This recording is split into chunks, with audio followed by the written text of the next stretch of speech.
pressure and increment.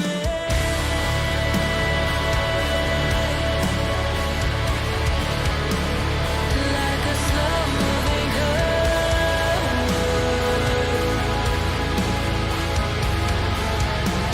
Memories disappear.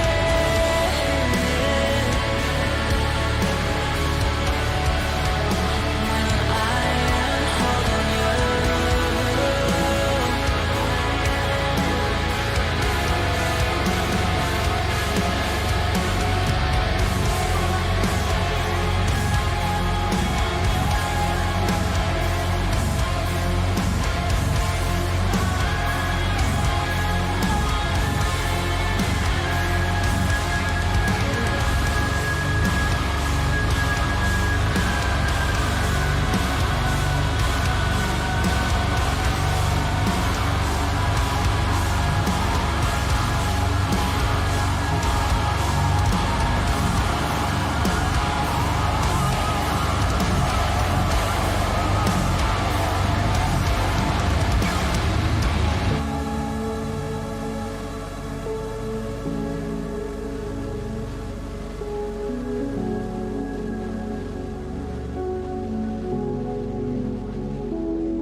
What's up, everybody? Welcome to a new week of Q&A. I'm very excited this week. We have Mike Stringer and Courtney LaPlante from Spiritbox. I've had Mike on the Q&A before, and there's really no need for further introduction. They just had a single come out, which has been widely consumed. So yeah, how's it going? Hey, it's going great. How about you, man? Fantastic.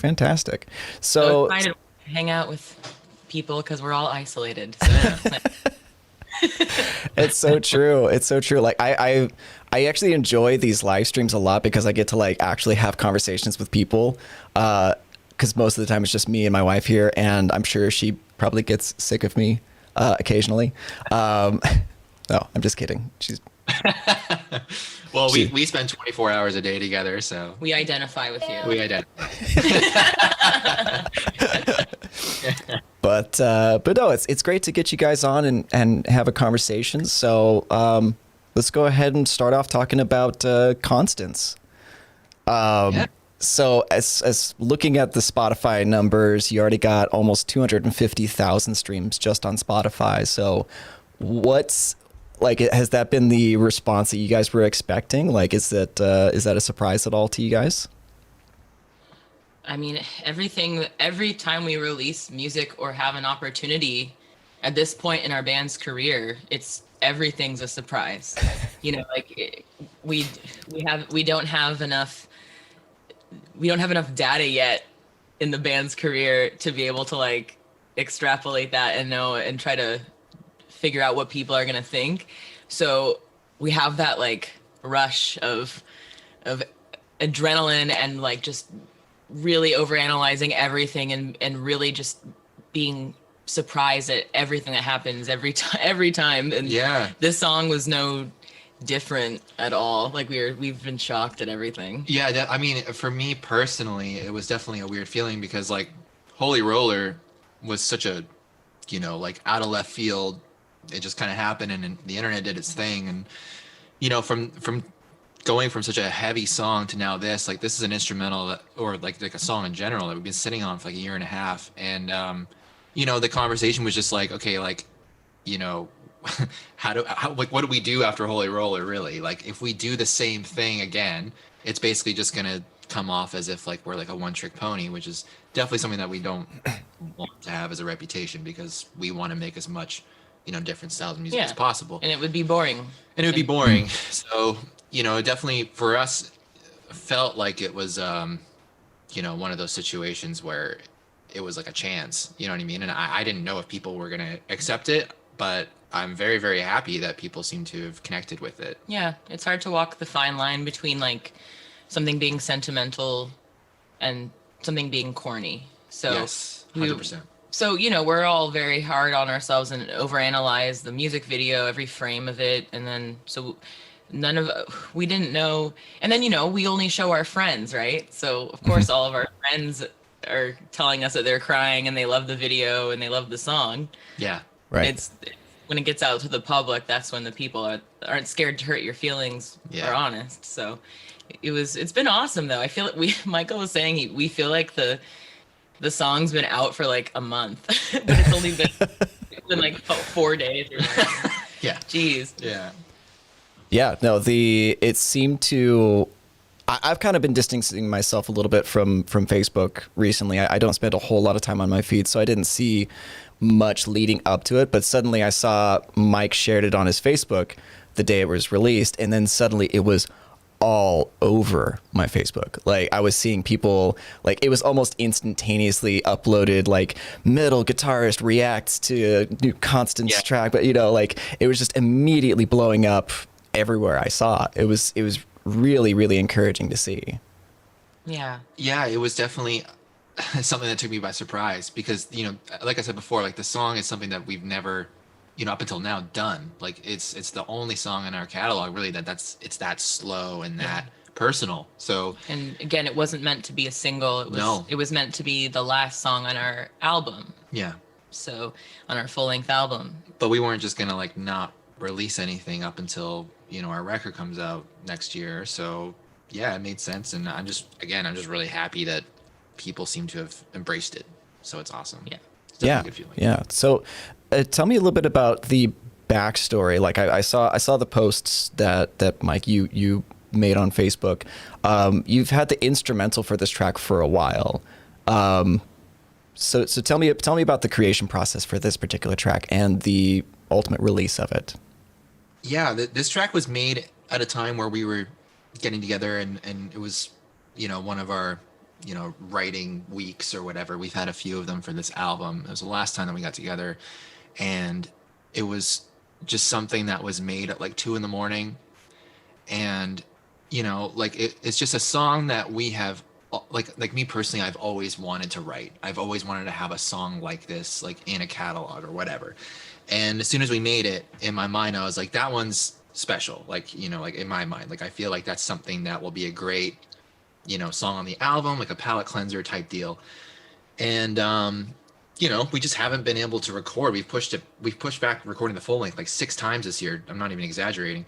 And so, you know, unfortunately this year we had a loss in the family, which Courtney will talk about in a sec. And immediately I was like, well, that's the song lyrically that, you know, this needs to be dedicated to the situation. We had another song that we were working on to be the song we did for a single. Yeah. And then we just immediately threw it out and put this one on. Yeah. And the song, it's definitely the most like intimate, like vulnerable song that I've written. I just feel a lot more comfortable in mainly metaphor and imagery and stuff in my writing. Even when I'm writing about something that's very personal to me, like I still have like a protective little layer where it can be, I keep it a bit vague. But in this one, it's really weird. I've only just started thinking about this, but there's a lot of lyrics in the song that I wrote, you know, in the demo versions of this a year and a half ago. Like that's how I write. I just kind of come up with gibberish and then certain words form. And you know, there's the line in the right before the chorus, like that I say, it's hard to lose and wonder why. It's weird. It's like that line's been the same line this whole time. Mm-hmm. And then everything else was just gibberish. And then I wrote the lyrics, you know, after my grandma passed away. And it was, you know, it was just a very emotional thing, the whole thing, because we had a very intimate connection with the video. You know, our director, Dylan, it's really crazy too, because like I thought that he lost his grandmother because the way that he talked about her it's like she's gone, because her name is Constance and she's suffering from dementia. And I lost my grandma a couple months ago, and it really, I was just thinking about it for the last couple of days, because, it really made me even more so appreciate the time I had with my grandma, because, it's like we've both lost our grandmas, but his is still alive. But it's just so complicated when families are suffering with a loved one going through dementia, because it's like they're both mourning the loss of them and speaking of them in the past tense, but also still caring for them, as they are presently. So it's just like, I think it was very therapeutic for me and the whole band and our director Dylan to make this, because it allowed us to, and I guess we were very naive to not think that thousands of people would share their own stories, because it affects so many people. And again, it's the privilege of, I haven't had, I have family members that have gone through this, but no one that I've been as close to as I am with my grandma. It really made us realize how lucky we are, because there's just like thousands and thousands of comments of people who have gone through this or are currently going through this. And it's amazing. Like, so the song, I think, it started as kind of like a eulogy for me, because my grandma's always said, hey, well, she's like super New England lady. So, and like 2 packs of smoke a day. So she was just like, she was always just like, you have such a beautiful voice. I wish you wouldn't do all the screaming. So I wish you'd make me a song with no screaming in it. And so I was like, this is kind of my little nod to her, because she always wanted to hear that, a song that she could like digest the whole thing. So it's kind of, it's in honor of her. And then we named the song Constance to honor, the emotional labor that Dylan put in to allow us to, have a platform, a visual to share our story and our loss. So it was really cool. It's a special experience. It was also the first time that we've ever been recording a song and working on the video at the same time. So when we were talking with Dylan of Versa Films, he was basically like, so what's the song about? Because we just had an instrumental. We told him, and immediately he was like, oh my God, like, visually, I would love to honor my grandmother by going through like what she's gone through with dementia. And so that's how everything kind of tied in. It was just like a no-brainer, like, of course, like this is, perfect for this. And, I think it's just such a great way for Courtney to honor her grandmother, and also Dylan to honor his as well. And one crazy thing that we didn't know till like a couple of days before the song came out, and as you know, obviously when you schedule a song to release, you plan that very far in advance, months in advance. And it happened to be Dylan's grandma's birthday. So so the song Constance actually got released on Constance's birthday. Oh, wow. What are the chances of that, of it being on that day? Well, I know the chances are 365, Right. but on her birthday happening to be on a Friday this year, and that was it's been really awesome. I think that it's kind of made us all bond together. So it was great. No, that's beautiful. It's such a relatable message, and I feel like you guys, through the instrumental and the lyrics and everything, have captured. I think you guys captured the emotion, so well, as far as like the loss, the grief, the frustration at losing somebody. Like, I'm sure you guys ended up getting a ton of messages from people who heard the lyrics, were inspired by it, or resonated with it. It's like I don't think there's anybody who's lost a parent, a grandparent, doesn't remember exactly where they were at when it happened. Yeah. Yeah. It makes me really appreciate all the artists that that's always resonated with me, like that make more direct emotional music and kind of bear that emotional labor of all their fans. Because I've never made a song like that affected people so instantly and like so immediately. I can't imagine all the artists that make more like universal, less like vague, you know, just like overall this person sounds like they're sad, but I'm not quite sure what the song is about music. Yeah. I mean, Yeah. it makes me appreciate them because it's very overwhelming, all the nice people sharing all and being so vulnerable. You know what? I also think that, you know, with it being 2020 as well, like it just makes it that much heavier. And Yeah. I feel like everyone, of course, no matter when it happens, it's a terrible, horrible thing. But in 2020 especially, it's like not being able to go visit or say goodbye or whatever. I feel like everybody who has lost someone this year kind of shares this bond, A unique bond. a unique situation, you know, where you're just suffering, you know. And I just reading the comments, like I didn't personally feel like going into it that people were gonna be so open and share, but I feel like people need to this year, especially because there's just so much buried. None of us have gotten closure. No, Right. exactly. My only worry was, you know, my grandma was sick for a long time. She had so many years, extra years, you know, that we were able to share with her when we were so thankful for that, because she's been sick for a while.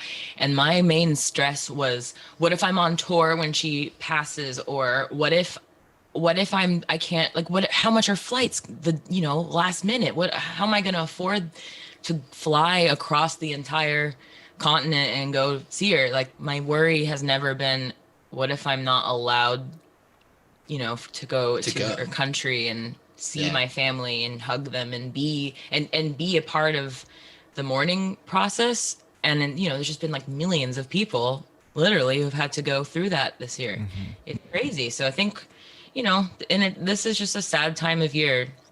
And I think that's kind of like the beauty of having, you know, our own little roadmap of when we put stuff out and what we're going to release, is that we don't have to like anticipate stuff. We can just in real time put out what we are, you know, compelled to put out as a message. And, you know, so Holy Roller, like we were angry, you know, Yes, everyone yes. was mad. We were all locked up and we wanted to have fun.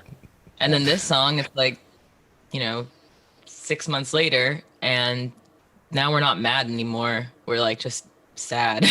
Yeah. Yeah. You know? Yeah. Well, I think it's interesting, and it speaks to a level of courage on your guys' parts to be so vulnerable and so open about your experiences and what you're going through. Because, you know, obviously as artists with like a following, you could put out pretty much whatever you want, but you chose to be vulnerable. You chose to expose yourself and say, hey, this is what I'm dealing with. And then, you know, that gives other people additional courage to then express themselves in a similar fashion. Yeah. I feel like I said before, like immediately when, you know, all this horrible stuff was happening, I just thought immediately in my head, I was like, this song is going to be the one where Courtney can, you know, use it for what she needs. And, you know, this song will be cemented and will always be in dedication of her grandmother. And I feel like that, at the very least, like, you know, she deserves that because she wasn't able to say goodbye. And thankfully that also now translates to others, and they can use that in their healing process as well. So Yeah. I think that's a thing that's really been missing from heavy music, you know? Yeah. And I think that's why heavy music hasn't resonated in people as much as it did, you know, like in the 90s and early 2000s, and mid 2000s with like new metal and like emo, like post-hardcore type stuff. I feel like it resonated with people so much more because it was way more vulnerable, and it was about like darker, more personal subject matter. And then I think we all kind of, not me personally, but like metalcore and metal as in general, like more polished stuff, it like moved on to being always about like overcoming, and I will rise up, and you'll never defeat me, and then like aliens, which is great, which I love, but I need, you know, I feel like most people are more like myself. We're more like lyric driven. And then some people are like Michael. I think he's more music driven. Like he connects with stuff more with like the production and instrumental. And then, but I feel like the average person's like me, like where the thing that connects with us first is the lyric and like the feeling of it.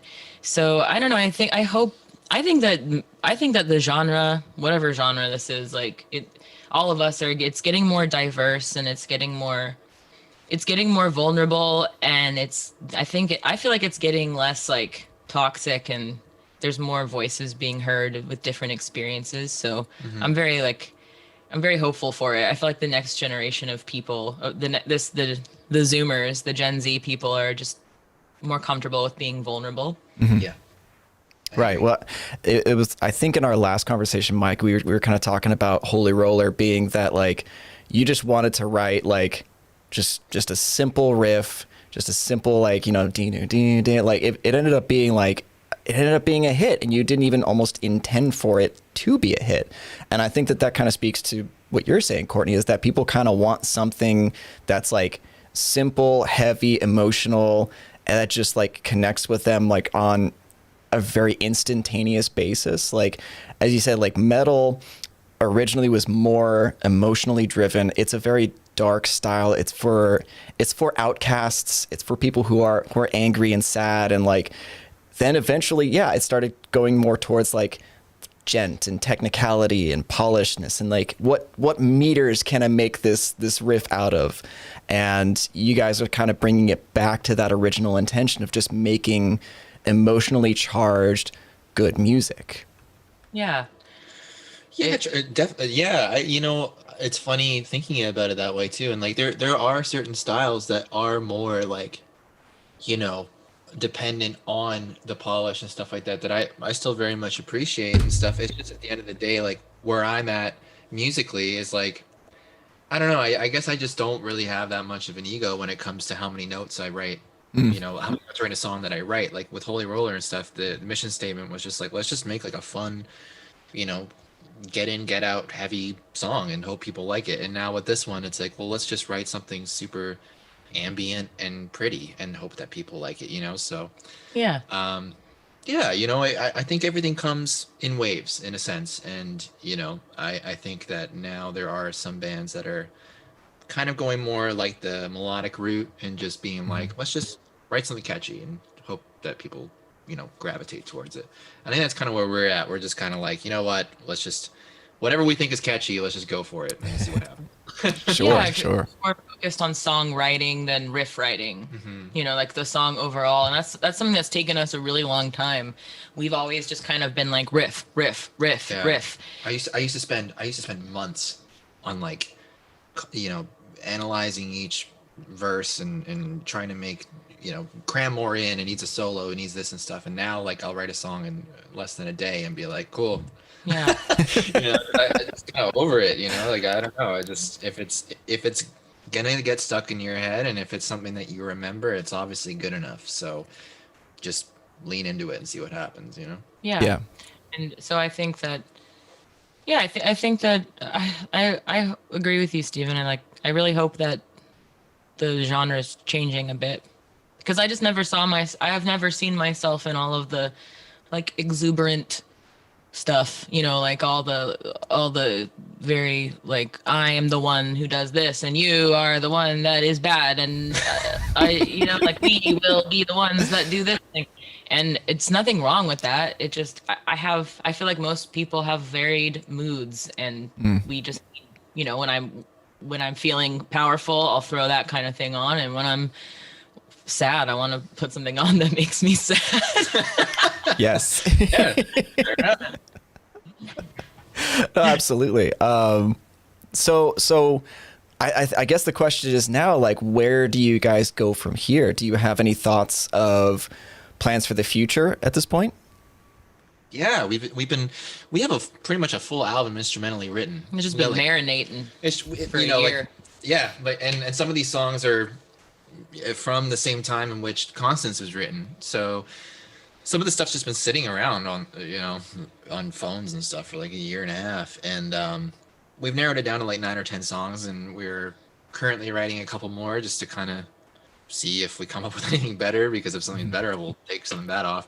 But yeah, we're looking to early 2021 to record. and finally get our full length out. And yeah, it's an exciting process right now. We're just kind of going through everything and getting organized and getting all the files ready and getting it all sorted. Makes us feel more grounded because having having everything like floating up in the air, like every person in the world right now, everyone's feeling so everything's just up in the air, all future plans, and then especially in the music industry, I feel like it's a pretty universal feeling. Like, Yeah. it feels very specific and isolating, to feel this way, but I think it's very universal. Everyone has this feeling, whether it's like trying to plan a wedding or trying to go on tour, like everyone's dealing with this, and it's like a collective anxiety, Yeah, it's funny you say that because my wife and I got married on Halloween this year, and trying to plan that and get that all squared away through all the COVID situation was, she gets all the credit for taking care of that. She gets everything for that. But I'm sure that it's great to have the plan ahead, because we've been going through such like troubled waters. We don't know what lies ahead, but suddenly to say like, okay, well, we got this album, we're going to take care of it this time at this time. Like, it's probably awesome to have something to look forward to in that sense. Yeah. We're at our breaking point, honestly. Like, it's probably not the smartest choice to go and travel and get this done, but we're trying to be strategic in like doing it in the most like remote area as possible while still being able to like stay sane. And we are going to go crazy. We're going to go nuts because it's going to be like a month of us just sitting in the middle of the desert. Yeah. But but at the end of the day, like we've had to push this back so much. Like we were planning on recording this in April of 2020.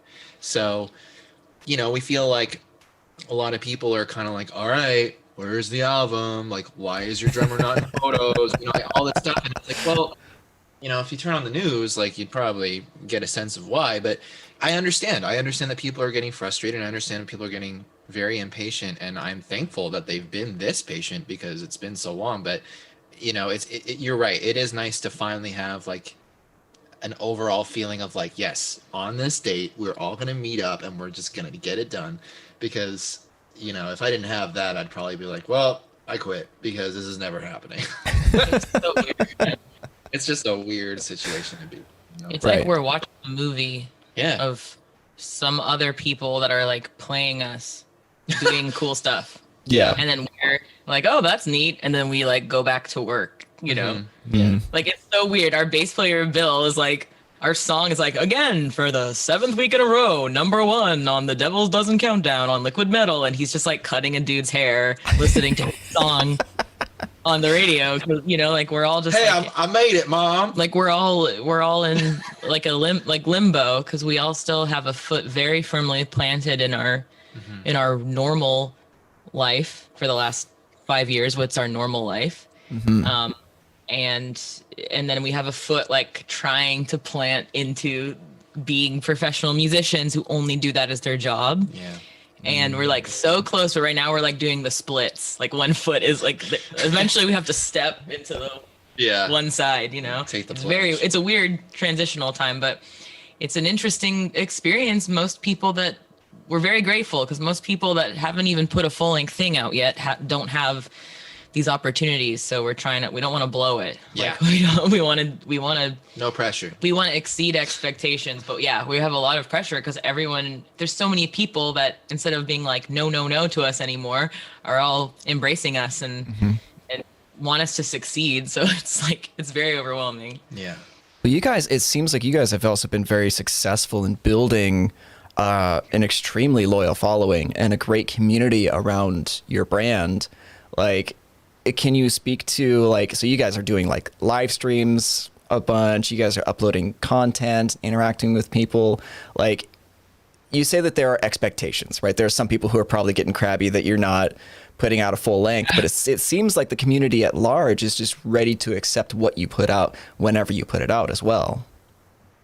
We're very fortunate. We're very lucky that the people who are obsessed with this band are very invested in us doing well, are also very understanding and I think a part of that is because we kind of go out of our way to include these people for every step. You know what I mean? Like, it's like We're very transparent The- about the- how all this stuff works. exactly. And like the main mission statement behind this band, like starting out, was like, we want everyone to be along for everything, like the good, the bad, the ugly. Like, we want people to see it. So, like even like on our Patreon and stuff like that, like we always keep in touch with everybody and try to poke our heads in and just update everybody. And I feel like that's very important to do this day and age, because it's important to make people feel like along for the ride. And we're just very lucky that people actually care. Because we are so new that it really is an investment. Like, it's an investment into this band, because to support us, you have to be really patient, and because we're new, and until recently, like, everything was happening relatively slowly, because we don't, like, if someone complains about like not being able, we don't have any CDs left for them to buy, we're like, we can't afford to print more CDs, just chill out, let's like save up our money and we'll print more. And so Buy some coffee in the meantime, and then people have to be really patient, and it's a big investment to get in on this level, with a band. It's like getting in on the ground floor. Yeah, we're starting to get off the ground floor now, but it's cool, and I think in turn that kind of makes people really root for you and makes you feel like you're an underdog. We're like we're all like ex-pro musicians, It's like we're 10 years older than the average person that's starting out in this industry, and we're kind of like the old dog that someone's adopting from the kennel. Like we're the gray muzzle dog for the music industry, not in normal life, guys. I don't mean to say we're old. We're our lives are just beginning, but for the entertainment industry, we're ancient. We're ancient. We're all in our 30s. Yeah. Well, Michael, you're almost in your 30s. Almost. He's 29. Oh. Yeah. Can't wait. Yeah. No, I know that feeling. I'm like 34, just picked up with Neural year and a half, almost 2 years ago. So yeah, I was 31, 32 when I picked this up. So it's different. It's definitely different than I expected. Makes you appreciate it more. Absolutely. And so so I think that we're so happy that people like us. But I think that's, I don't know, you probably know way more musicians than we do, but I feel like a lot of us in this type of music, we're very like, we have a chip on our shoulder of people. Oh, you know what I mean? Like, oh, is that, what are you even saying anything? I can't understand. Is that the people? Oh, so do people like this kind of music?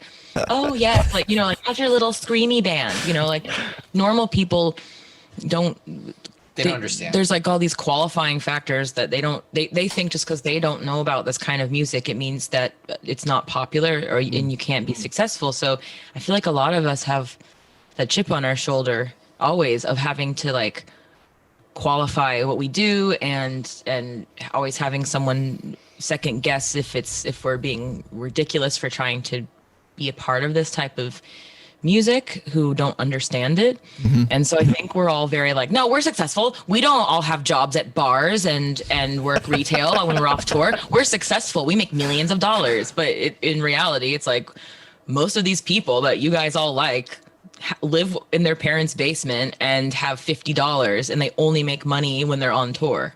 And then they go off tour and they don't have time to get a job and they have like $5. Seriously.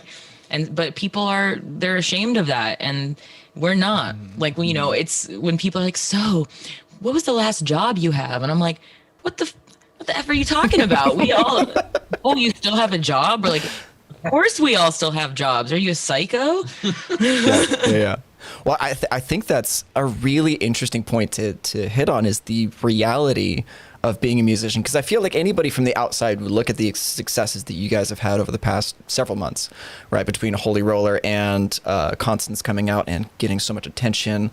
I feel like it would be easy for people to just look at that and be like, oh, those guys are doing great. They don't need anything. Like they probably got money rolling in from like label deals and partnerships and all that. But that's something that I would actually like to kind of hit on is like, what is your guys' reality? You mentioned kind of like you are watching a video, like you're watching a movie of yourselves playing these people. Can you elaborate a little bit more on that? Yeah, the way that I always look at it is like, like when you watch like Shark Tank or something like that, right? Like it's like these people come in with amazing ideas and they're looking for X amount of dollars and they've sold X amount, and then they go, well, how much did you take home? And they go, I haven't taken a cent, right? Like that always shocks people. And I view bands the same way, where it's like, you have to do it's a company, it's a business, you have to do what's right for the company and stuff. So like, we've been very fortunate that in the last little while things have turned, and things are good. That being said, it's good for the company, it's good for the business. It's not like we're like now going and buying Teslas and like so we're trying to be smart about it. And I think there's two ways of going about it. You can rather see that and get very excited and just start going buck wild and not having a strategic plan and not having like business managers and stuff and not listening to people and be irresponsible. Or you can kind of just think about the future and think about, well, we're planning this whole thing in the summer. There's gonna be a lot of cost there. Why don't we just like put some stuff aside now and then not think about it when it comes down to, or we're planning on doing the States. It would be great to have a bandwagon that's going to be expensive, but X can pay for that at some point, right? Yeah. So the reality is that we're just pretending like none of this is real, and we're just living our normal lives and saving because anything can happen, and we don't know when this shit's going to get back to normal again. So it's not smart for us to really just go all in and just hope for the best, because we still have an album to put out. We haven't even put out our first record. Yeah. So. You guys might hate it. Yeah, and everybody might not like it. So it I could be the biggest disappointment of 2021. And so we have to prepare for that, even though it's not a reality, right? Like we have to act as if like things are just like we just started. Yeah. Because if we are just starting. Because we are really just starting. People are still discovering everything every day. Like it's not like just people have set it in stone. Like I know these guys now. It's millions of people out there that the majority of the population has not heard our band. So, we have to act like we ain't shit, because at the end of the day, like anything, like nothing's set in stone, and we have to just be careful. So but it's like the industry's fault. All of us collectively, we're just not transparent about how the industry works. And the average person who is a really big fan and like very active in this community, not us particularly, just like metal and music in general, like they just don't understand what everyone's role is, so it just, people don't get it. Like when we had our tour canceled in Europe, we had to that night get, I don't know, spend like maybe 10 grand on flights home, and still had to pay for our other flights, but like new flights. And that was, everyone lost a ton of money. And I remember like just people I know that aren't in the music industry commenting or texting, so what's the deal? So but your label paid for that, right? What are you talking about? What do you mean my label paid? Who do you think pays for the tour? Like who do you think pays for the tour bus and pays for flights and stuff? People just don't know. They think that we don't pay for anything, or they also think that the label is going to completely change the sound of the band and everything. It's all like, all of that stuff is so like people just make their mind up, and then they just speak facts, quote unquote, online. So but it's not their fault. It's not their fault. It's the fault that people have just really not been outwardly open about how the music industry works. And I don't know, I just feel a lot better having everyone like be able to empathize with me, like right. That's how I like to connect with people.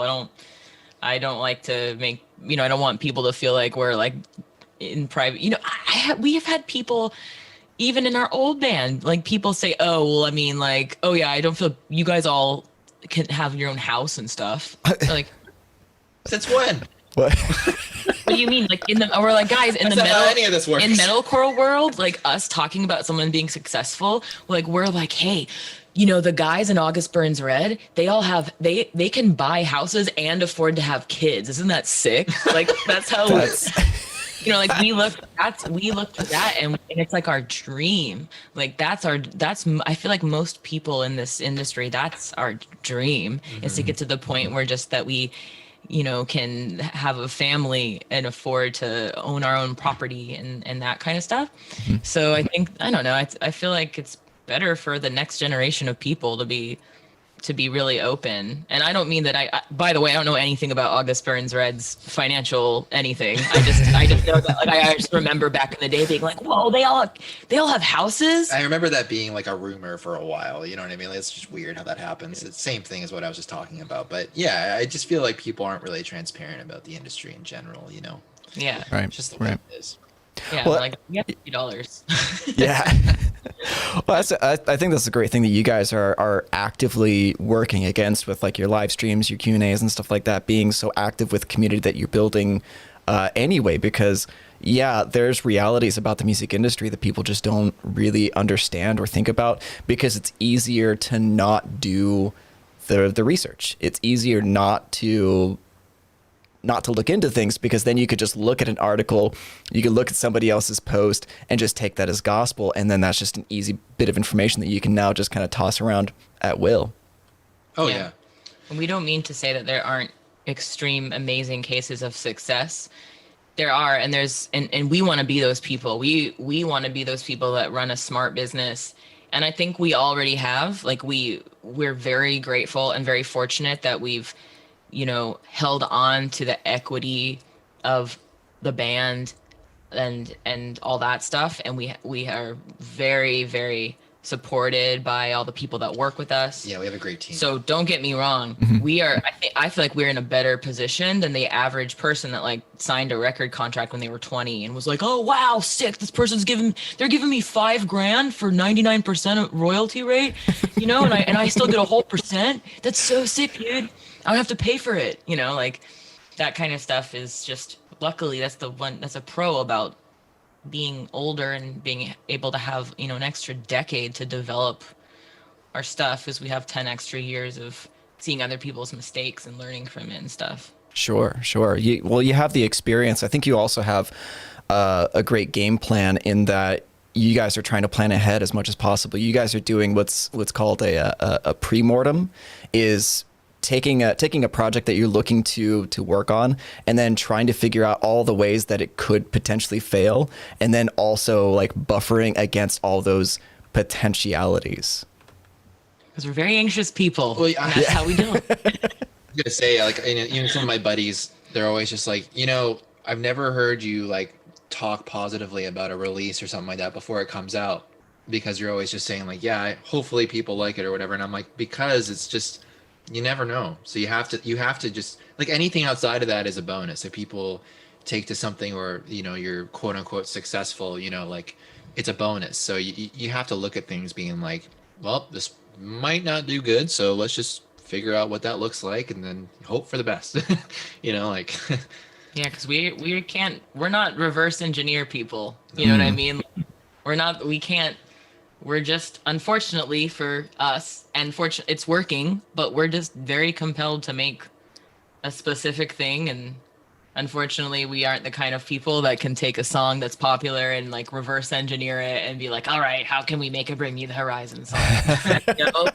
And we don't want to, because I feel like a lot of younger bands, they forget that by the time they hear that music from those bands and then go to copy them, those bands have already moved on to something else, and have left that in the dust and have already moved on to the next thing by the time they hear it. So it's like a blessing and a curse, because I don't have it in me to be able to do that. So all we can do is hope that people like what we make. Yeah, basically. That's all we can do. Yeah. People are trying to copy Bring Me the Horizon, and Bring Me the Horizon's already pioneering a whole new style of music already. Yeah, they're done, and they've moved on to the next thing. Exactly. So it's you can't just chase the whole time like that. Yeah. That's awesome. So we have a ton of user questions, if you guys are down to get into some of those. Yeah, let's Dude, do it. we aren't doing anything today. Oh, Clear nice, our nice. We're not So- we told the boss, we said, hey, We're talking to Steve. Awesome. That's me. Yeah. Okay, cool. Let's see. Giannis Jonas asks, "Are you going to release sheet music in the future?" I'd love to. We haven't been successful in that. We've been trying to get. We've been trying, and hopefully at some point we'll get someone who's down and is excited about it and everything. But as of right now, we're unsuccessful. So we do tabs on our Patreon once a month. But yeah, as far as actual like sheet music goes, like I would love to. It would just be such a trip to hold a booklet of like stuff that I wrote. Yeah. You know what I mean? Yeah. Like and see it on paper. So just even for that experience, I would love to have it. But We're now- working on it. Yeah, we're just now at the point where people don't have to just trust us that we have a fan base, because before it's like our numbers are very small, but then like the engagement is so big, so it's hard for other businesses to understand that they can't just take our word for it and go, guys, you have to trust us. We don't have big numbers, but the people that like us really like us, so like we'll all make money if you make a sheet music thing for us.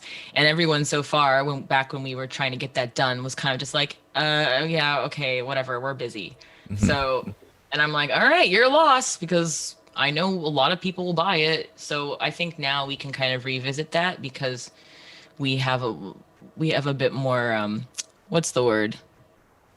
They can take us more seriously, because we can just be like, look, maybe we're cooler to you now. Please make sheet music for us. Yeah, please write the zeros on the paper for Help, me. we can't do it. Perfect. So for those who are interested in tablature now, they can look at your Patreon. Interestingly enough, Tim Hamelink, anyway, asks, would you ever consider releasing tabs outside of Patreon? I think we kind of covered that a little bit. But he also asks, or other stuff like neural presets. I would love that. Yeah. I would love that, because everything that we've done in the last, oh boy, since Rule of Nines has all been neural stuff. Like even Constance, the clean stuff is the Nolly plugin. Mm-hmm. So that's kind of goes to show how versatile it is. But yeah, Constance was just Nolly and Parallax. Sorry if that ruins any of your questions coming up. No, it's all good. But yeah, so yeah, I would love that. That would be great. That would be awesome. Eventually. Perfect. Awesome. Justin asks, when is the full album expected to be released? You know what? We're kind of shooting for spring of 2021. Probably more like summer. Maybe early summer. If everything goes according to plan, which like the odds are it won't go according to plan. We feel comfortable like getting this album done, but recording it now and then getting it turned over pretty quickly to our label. And I think that we will be able to start hopefully releasing stuff in the spring and put the album out in the summer. So, only a year behind what we originally had wanted. But Getting it done. Yeah, it's just, we have it. No one wants to record this thing more than us. Like, Yeah. we want to so badly. We want to move on. We've been carrying these songs around. Some Birth of them this baby. Yeah, we want to birth this baby. It's been a year and a half for some of these songs. Yeah. I know the feeling. I have like a 15-track instrumental album that's sitting on one of my hard drives that I wrote like years ago. That was actually the catalyst to bringing me to where I am today, because I ended up getting tendonitis from trying to record the album. So it's just sitting on my hard drive, just waiting. Eventually, I'll come back to it. I know, you got gotta just get it out there. Yeah. It's weird feeling to have that sitting there, I know. Joseph Cortez asks, do you guys ever find it difficult writing music as a couple? P.S. Love your music. Oh, thank you. Thanks. I mean, being in a band with your significant other definitely has its challenges, but I don't know. Like I said before, we basically spend like 24 hours a day together, and I'm like used to it. it's weird. You kind of find this balance of like bandmate and significant other, and like it blurs the line sometimes. And when we were writing, I wouldn't say that we ever have like major disagreements or spats, but like, you know, just like you would have a disagreement with another band member, if someone's really strong-headed on a melody or a lyric or whatever, you just kind of have to view it like that. This is just like a natural part of the process where sometimes creatively we're going to have some differences, but I mean, I wouldn't have it any other way, to be honest with you. It's great. Yeah. I love it. It just works for both of our personalities, you know. Yeah. It's not like we made the band and then, or we were a couple for a long time and then made the band and hoped that we could work together. Like we've been making music together for, you know, 8 years. 8 years. Yeah. So like in other bands, and then and we've been playing, you know, together and have known each other for when we meet 12 years. Yeah. We 12 met in years ago. 2008. Yeah. Yeah. So, you know, it's kind of just been, that's our normal. It's always been like that. We've always collaborated in some way musically. And so this is business as usual. And we have the same job and we work the same hours, like our day job too. Like we just are always together, and it just works for us. We're just codependency, just so healthy. You're just obsessed with me. I'm obsessed with you. No, it's awesome. It seems like you guys have such like a healthy relationship between the band and just in general. I'm curious if there's anything about that you find you would tell your audience, like what are like ideas and principles if people watching are trying to work with their significant others, like, or want to just get along better with their significant others. What are some things that you guys do out of curiosity? Communication. Well, we're working on this, by the way. That's a work in progress. Like every now and then we have to be like, you know, can we just, like one night, can we just stop talking about Spiritbox? Like, can we just stop talking about like what's going on? But the issue with that too is that because thankfully like things have been going better in the last few months, like every day is met with like, you gotta do this and there's this and whatever. So it's like it's more consuming now than it was before. But yeah, you know, like just every now and then you just have to check yourself and be like, we haven't like gone on a date or whatever, you know, in like a couple weeks. Let's do that. And then it kind of just makes you be like, oh shit, yeah, like we're you know, like we're together. It's not just that we're, you know, working on this project together too. So. It's just so all consuming. Like when we're making music, we like forget to check in with other people, you know, with our families. Forget to, you know, like, so we just forget. And I think another important thing is just that I'm working on is like, if you're going to make art with your significant other, you have to not be so defensive, and you have to take your ego out of it, because like if our producer Dan tells me that he doesn't love a chorus or a road, I'm like, yeah, okay, whatever, like I can see that. But if Michael is like tells me if that's what you want to do for the chorus, like I don't want to do this song, that like makes me so mad. You know, but if we're not honest with each other and we're just like protecting each other and being yes men to each other, it's not going to serve our music. But we would have had so many rap verses by now. Oh my. That'd actually be successful if we played good music that people actually listen to. That's true. That would be cool. That's just let you start doing your wild ideas. We should just be a country band. Yes. Yeah. It won't. So I think it's important, but we are lucky that we both know we can both communicate very well, so we don't really run into problems like that. And we are luckily we are mostly on the same page for like 90% of stuff, so we don't have to like have those big arguments. We have them more with the visual aspect, you know. I want you to build a 50-foot sled, and I want you to drag me behind a lawnmower up a hill and film it from aerial point of view. So it looks like that's literally things that, and then like we're drawing it on paper. Michael's like, all right, so you think that I'm gonna be able to drag you up a hill? When we do our own video stuff, he's like, and I have to stand you know, my feet on either On a side tarp. of you on a tarp, and I'm gonna surf the frickin' tarp. You think that's gonna happen? And I'm like, yeah, make it happen. Yes. You know, like it's more so on that stuff where Mike But- has to drag us back down to Yeah, earth. You just kind of make sure to talk to one another a lot, and then Yeah. you figure it out. No, Long-winded. that's a perfectly worded answer. Like, communication skills, still your ego, because that's going to get you in a lot of trouble. I think that was a great answer. I think it was a lovely answer. Let's see. Writer V2 asks, what messages do you wish to bring across to your fans?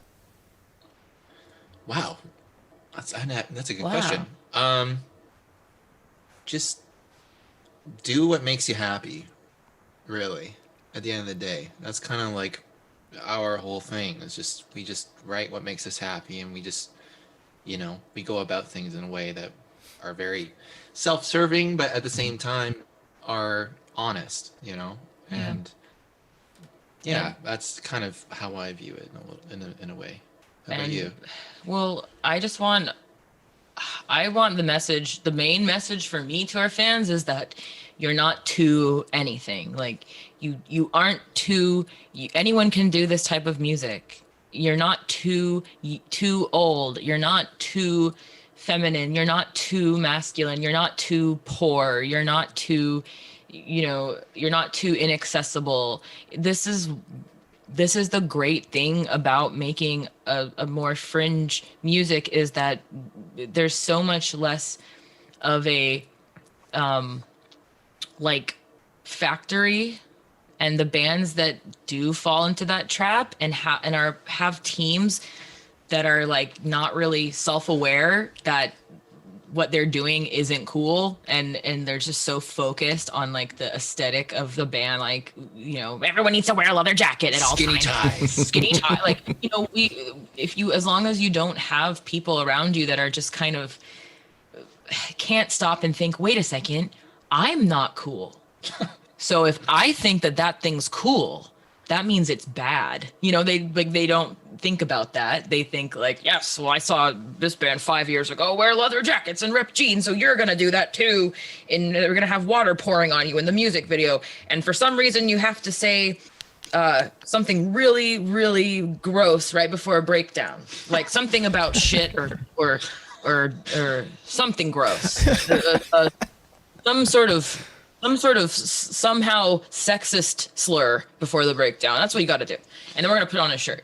Like, those people don't understand. And what used to frustrate me so much is I'm like, you're not cool. So you think that's cool. It's lame, dude. We're not cool. We're all weird nerds. Just follow your heart. So I want people to look at us and just know that, like, you're not too anything. Anyone can be a part of this. Just because a lot of people in this industry will second guess you just because you don't look like them or act like them, like, fuck them, Yep. You can do it. You have to work harder than everyone else, and you have to be twice as good as everyone else, but you can do it. And I think that I'm so happy with all the bands that are around these days that have people in the bands, and I feel like people can see more representation of themselves in those bands, and that's really important for me. I think we're on a big change with that. I really do. So I want everyone to look at and pay attention to all the bands right now that resonate with them. And there's usually someone in there that's from a different walk of life than all the other people that are in this metal world, and that's why it's special. And we need to lift those people up and all band together, make cool music. Yeah. Agreed. Yeah, absolutely. I think doing what makes you happy is a great point, but I think also being happy with what you do is also just as important.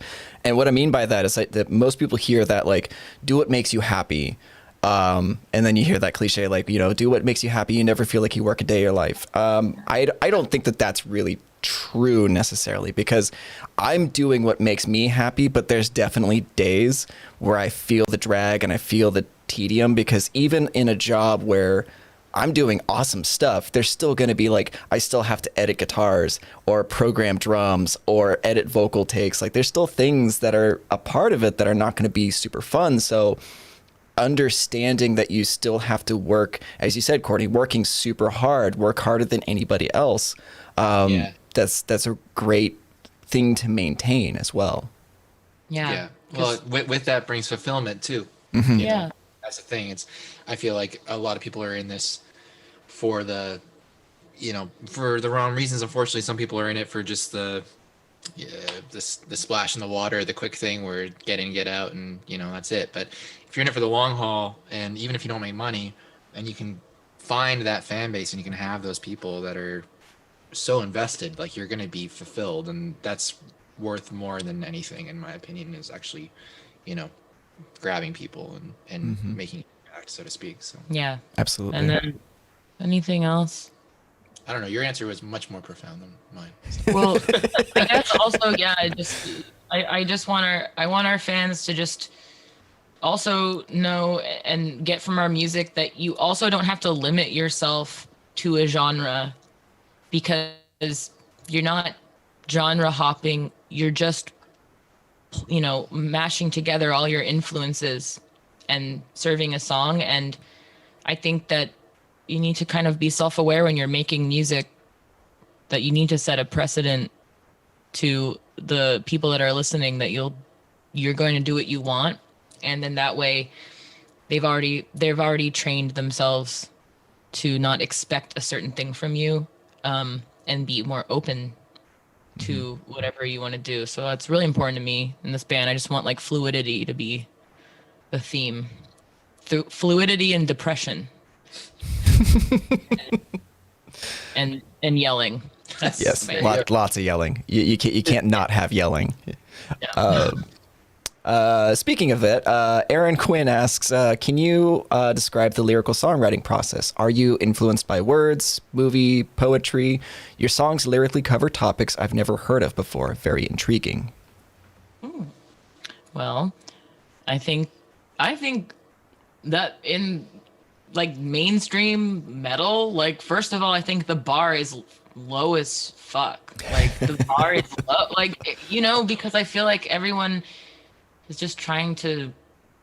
It just hasn't resonated with me. I don't mean to knock people's stuff. It's just like most of the lyrics don't resonate with me as an individual, and I think that what resonates with me and what helps me write lyrics is, first of all, I write the patterns and the melody way before I write the lyrics. That's so much more important to me. And then I don't really know how to explain this, but the lyrics just kind of fall into place after that. Like I don't write a sentence, linearly, like each word. Like the sentence will, like certain words from the sentence or the paragraph will like start to appear because they phonetically sound great to me. And then I'll create the sentence around that phonetic point that I'm like, ooh, that sounds great there. That word, the word why, ascending down, and that melody sounds good. And I don't know, for me, that makes a healthier song. And I kind of just, anytime I see something cool, I'll write it down, and then I'll use that as a writing prompt. But honestly, sometimes it's even like the working titles of the demos are my writing prompt. I say that most of our demo names are like so Spaghetti. embarrassing. Yeah. And we had one recently just called McDonald's. yeah, McDonald's. I've had one called Snickerdoodle before. Little snickerdoodle.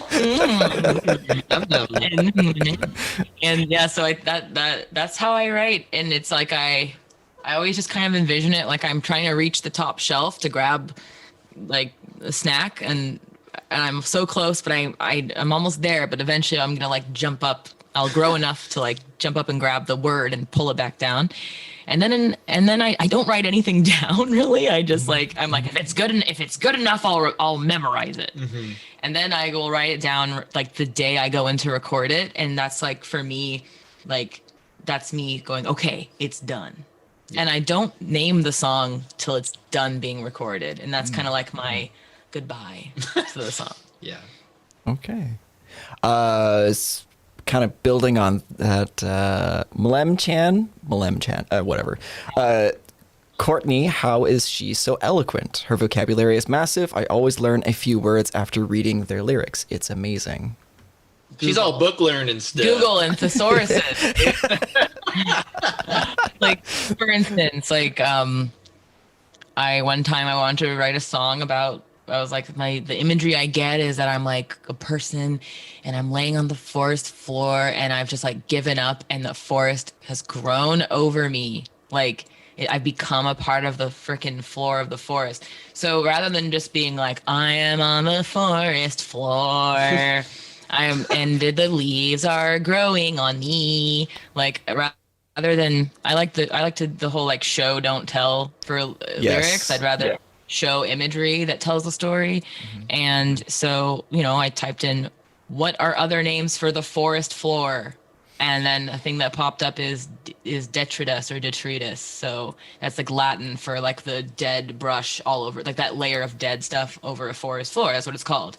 So I'm like, well, that's so much cooler than the saying, other thing. So I put that in the song, like that kind of thing. So I just, the language is really cool. So just if something inspires you, look into that word and find some other word that like connects with you and gets those little wheels turning in your head for rhyming and just cool sounding words, and just write them down when you see something or listen to something. Write it down. I have a whole giant ongoing note on my phone with like 1,000 words on it, and I don't even remember where I heard some of them, but eventually I might look in there and it will prompt me to write something, and I'll look it up again and learn about it.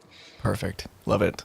Yeah, I had a Webster's Dictionary and thesaurus on my bookshelf when I was doing vocals for one of my old bands, constantly looking through that. Let's see. Writer V2 has another question. What other non-metal artist groups influence how you write music, if any? Oh, man. It's mostly non-metal people. It's like all non-metal, to be honest. Like, I don't know. My favorite artist is John Mayer. Like I do listen to metal, don't get me wrong, but like I'll just even like go to my Spotify. Like honestly, one of the top records in my mind this year was the new Lady Gaga record. I listened to a lot of Nickelback, and I'm not He ashamed to say unironically that. loves Unironically, I love Nickelback. They are heavy. They are so well produced, and they're amazing musicians. I know they get like a lot of hate, but like you peel that back and they're actually like, there's a reason why they're at the top. Yeah, it's like their songs cool are to hate undeniable. them. It's just cool to hate them, but I don't know. I try to listen to as much as possible. I mean, like I feel like there's just so much good tone. There's so many good melodies. There's so much inspiration behind all different types of music, and to kind of just corner yourself into one genre or whatever, I feel like that kind of just limits you as a songwriter in general. Like for instance, like what's that? I'm gonna sound like an idiot now. Is it The Middle? Is that a Zed song? Yeah. Oh, baby. I literally have that song stuck in my head every single day, and the reason being is because it's like one of the best written songs ever. They went through like 30 different vocalists to get that take. So I don't know. I just different genres and different type of melodies and stuff like that can spark entire full songs for us sometimes. So yeah, I'm more inspired for like patterns and melodies and stuff, much more inspired by like R&B and hip hop than I am in metal. Yeah, I said what I said. and song structure, like song structure and stuff is so important, and it's so overlooked in this genre. And I mean, like, there's a reason why these songs get stuck in your head, is because they're just written so brilliantly.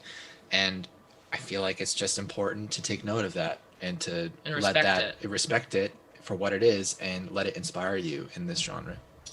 It's beautiful. That's beautiful. I totally, I resonate with what you guys are saying, because there's a lot of music on my Spotify playlist that is not metal. I would say the majority of what I listen to today is not metal, though it can inspire some really cool like metal riffs. Like like Courtney, you're inspired by hip hop and R&B, like, because the rhythmic aspect of their lyrics is so much more intricate than most, not all, but like most metal bands. Yeah. Yeah. It's hard for us to find. We don't have a lot in the metal world to look to like blend and Yeah. flow between like heavy and heavy and soft vocally and have Oh, yeah. dynamic. But still lots of people in the metal world inspire us. So many. Oh people. yeah. I do listen to a fair bit of metal. It's just a lot of the time whenever I'm writing, I do try to not listen to metal because I feel like We it don't kind want of to get clutters. we don't want to get influenced and like copy anyone. Yeah. You know. Exactly. Yeah. Let's see. Chucky Bear's asking, who are your main influences as a guitarist? P.S. Love you guys. We love you too. Love you too. Oh man, there are a lot. I mean, honestly, if you broke it all down, like Hetfield, man, like the dude is just probably one of the best rhythmic players of all time. You can't deny it. As far as like lead work and layering goes and stuff, like Dimebag, 100%. That guy's feel and vibrato is just unbeatable. Like the dude was born with a guitar in his hand. He just speaks through it. And you know, as far as like new artists and stuff like that, like I have always just loved everything Steph Carpenter has done, as far as like songwriting and just hooks and just overall melody and just creativity with the instrument and everything, you know, breaking boundaries. I mean, West Borland, you know, especially as well, like, you know, everybody will roll their eyes or whatever, but it's undeniable if you listen to those songs. Like a lot of what he did back then is what a lot of bands now are trying to include in their music. So, you know, I have a wide variety, but like those are like the key ones where I would say like a mixture of all those together would be kind of my, you know, like goal as a guitar player. Yeah. Cool. Ian O'Neill is asking, would you ever record an acoustic cover of your songs? That's a great question. Yeah. We've talked about it a lot. We're just like very low output people. Very high input, very low output. We've had discussions. I mean, like, definitely a song that we have called Trust Fall has been one that we've talked about for a long time to do. And now And Constance. Constance, we feel like we could probably do an acoustic version that would do it justice. It's hard for us not to have tunnel. We're just very tunnel vision people. Yeah, we're just so focused on like the album right now, but I feel like that's something that will come down in the next little while. We'll probably do that. Yeah. I've already thought about how I want to sing Yeah. it and everything. Yeah, exactly. Awesome. I would definitely look forward to seeing something like that. I feel like Constance would be a good one to potentially do as acoustic as well. Like it's very, very beautiful. I think it would work well with like kind of the lower energy kind of acoustic vibe. Yeah, I think so too. Michael's just, he's just 110% on everything. So it's like, you like just cannot put out like a half-assed acoustic cover. Like whenever it is, he's going to spend 1,000 hours on it. Probably. So it's like, he'll get to it. Yeah. We always say Michael has to go back down to the basement and make us more music. No, but that's fair. That speaks to the quality that you want to be putting out, because you set the standards for what you want to be putting out in the world, and if it doesn't meet those standards, it doesn't get released. And I totally understand that. Yeah. Yeah, big time. So Writer V2 asks another question: if you could change anything about the music industry, what would it be? That's a great question. Ryder's coming in with these great questions, man. I really like all the ones he's been asking. What do You know think? what? I find everything to be such a double-edged sword because everyone's situation is different. Some people sign horrible deals. Some people wait out and get something that's great, and then others don't even see that moment where they do it or they choose not to, and they're successful in their own right. Personally, I feel like, for instance, take the Spotify issue. Of course, it would be great to, raise that royalty rate a little bit up, but at the same time, that platform has our biggest following.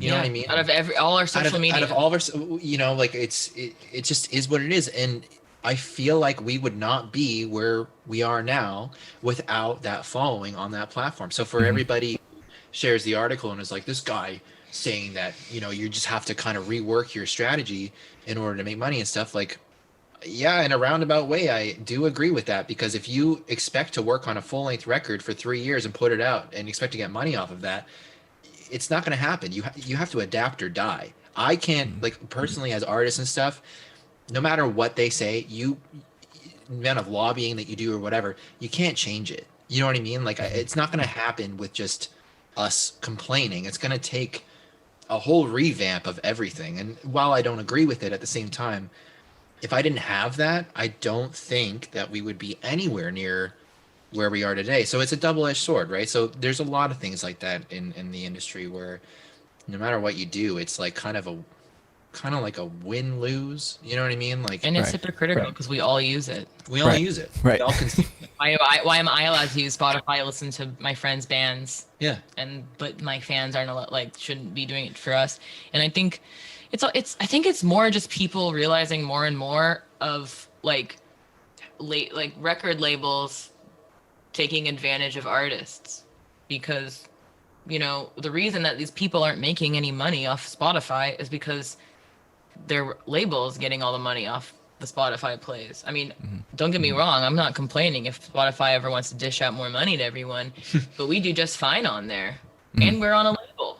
Yep. So like it's also, I think the thing I'd like to change is just when it comes down to it, just more people being educated on the record industry and treat it more like it's a business. So people need to just, yes, it's different because you're making art, but it just like every other part of the entertainment industry, it's a business, and you have to treat your business with respect and be self-aware and not sell yourself short. And like, just so many bands, I wish I could just shake them and like You know that scene in Billy Madison where he goes up to the little kid and he's like, "Stay as long as you can."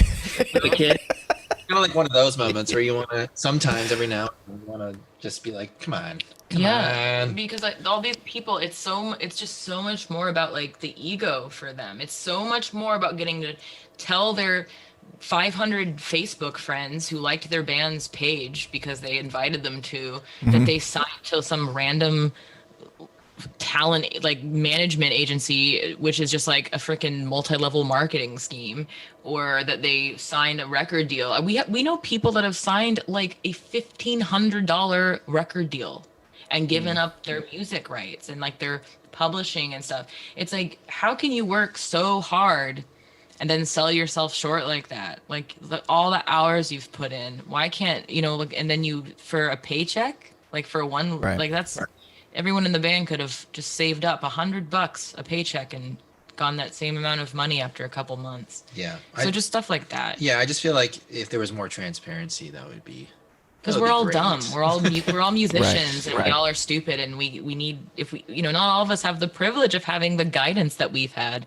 We're really lucky. We have an amazing manager who just has shown us so much stuff. So we sit here acting like everyone's stupid for doing this. Like, the only reason we know all this stuff is because we're really fortunate to have a team that's like educated us on all this stuff.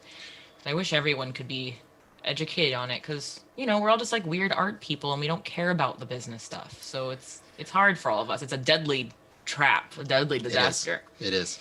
Yes. No, I absolutely agree. There was a lot in there to kind of break apart. So like, educating yourself as best you can on what opportunities you will benefit you. Obviously there's going to be a give and take, right? So you're on Spotify with your music, you're not getting a ton of royalty, but you are getting the visibility by being on the platform. So thinking like ahead, like, okay, well, I have this visibility, people are paying attention to my music. How can I then bring that attention to other avenues of revenue potentially, like, doing merch or coffee, for instance. So, educating and preparing yourself for that is I feel like something you guys are kind of alluding to with your answer. Not only that, but also like, it's sort of a principle of stoicism, is being able to, understand what you have control over, and understanding that there are going to be things that just is going to be, and getting upset about it, or not educating yourself, not pivoting, not planning for it, is not going to benefit you in any way, shape, or form. No. There's so much passiveness in the music industry, at least not in the music industry. Like if we look at all the top music and the top artists, they hustled, like they were grinding and they made it happen for themselves. But like I feel like in the metal world, it's like the mentality is like we are gonna become a good band, we're gonna practice twice a week, and then we're gonna get to open for a touring act, And someone will see us. and someone will see us there and change our lives. And it's like you're gonna bank all this time and money on someone. I'm like, those bands aren't watching you guys play, they're taking showers. They live on the road, dude. They're calling their loved ones. Yeah, they're calling their mom and eating dinner and stuff, you guys. Like that's not how it works. So I feel like it's just hard. And I don't mean to again, I also had the same mentality, but I feel like the metal world, we're like so passive. It's always that we're gonna play the show, we're gonna open for this band, and then they're gonna take us on tour. Or their manager's gonna see us, or their booking agent's gonna see us. And but I feel like the rest of the music industry, they're more jaded, and they understand that that's not reality. But I feel like a lot of us in the metal world live in this little bubble, Yeah. where we are so in the past. We're like 20 years behind the rest of the industry in some ways. Yeah. Yeah, absolutely. Chucky Bear is asking, might be a silly question, but any touring plans in the works? In particular, UK. Just seeing if he wants to he wants to see you guys live, it seems. Yeah. Well, I hope we get to play for you soon. We've been working hard on a summer 2021 run. In Europe? We are just sitting here announcing and then going, oh God, I hope it happens. We're really excited about it. It's going to be a full month, and We're playing Download Festival in the UK. yeah, and we're basically doing the festivals season or whatever, and yeah, I just really hope it happens. It's going to be really great if it does, because it will be around the time that our album's out, and we're just dying to play. We're dying to play in front of literally anybody. So Yeah, we're really lucky. We have our dream booking agents, and they are just advocating so hard for us and just fighting for us to elbow our way in there and all these shows. So I'm feeling confident because we have a really good aggressive team that's just is on the same page as us, and they're helping us we're opening doors for us that we couldn't open and bang on by ourselves, so I'm feeling really confident that we're going to get to play to as many people as we possibly can in Europe next year, and then hopefully the States as well. So everything's going to get real bottlenecked next year, like so much touring competition. So a lot of artists are going to have to sit this next year out, but we don't want to be one of those artists. We want to fight really hard to get on the shows. We'll see how it goes. Yeah, we're really confident, and we're fingers crossed. We're hoping. So we'll see. Yeah, no, I'm sure there's a ton of artists that are just chomping at the bit, wanting to get out there and start playing again. I see post after post on my Instagram feed of musicians putting up shows that they've played, saying just I fucking miss this. I fucking miss this so bad right now. Yeah, no doubt.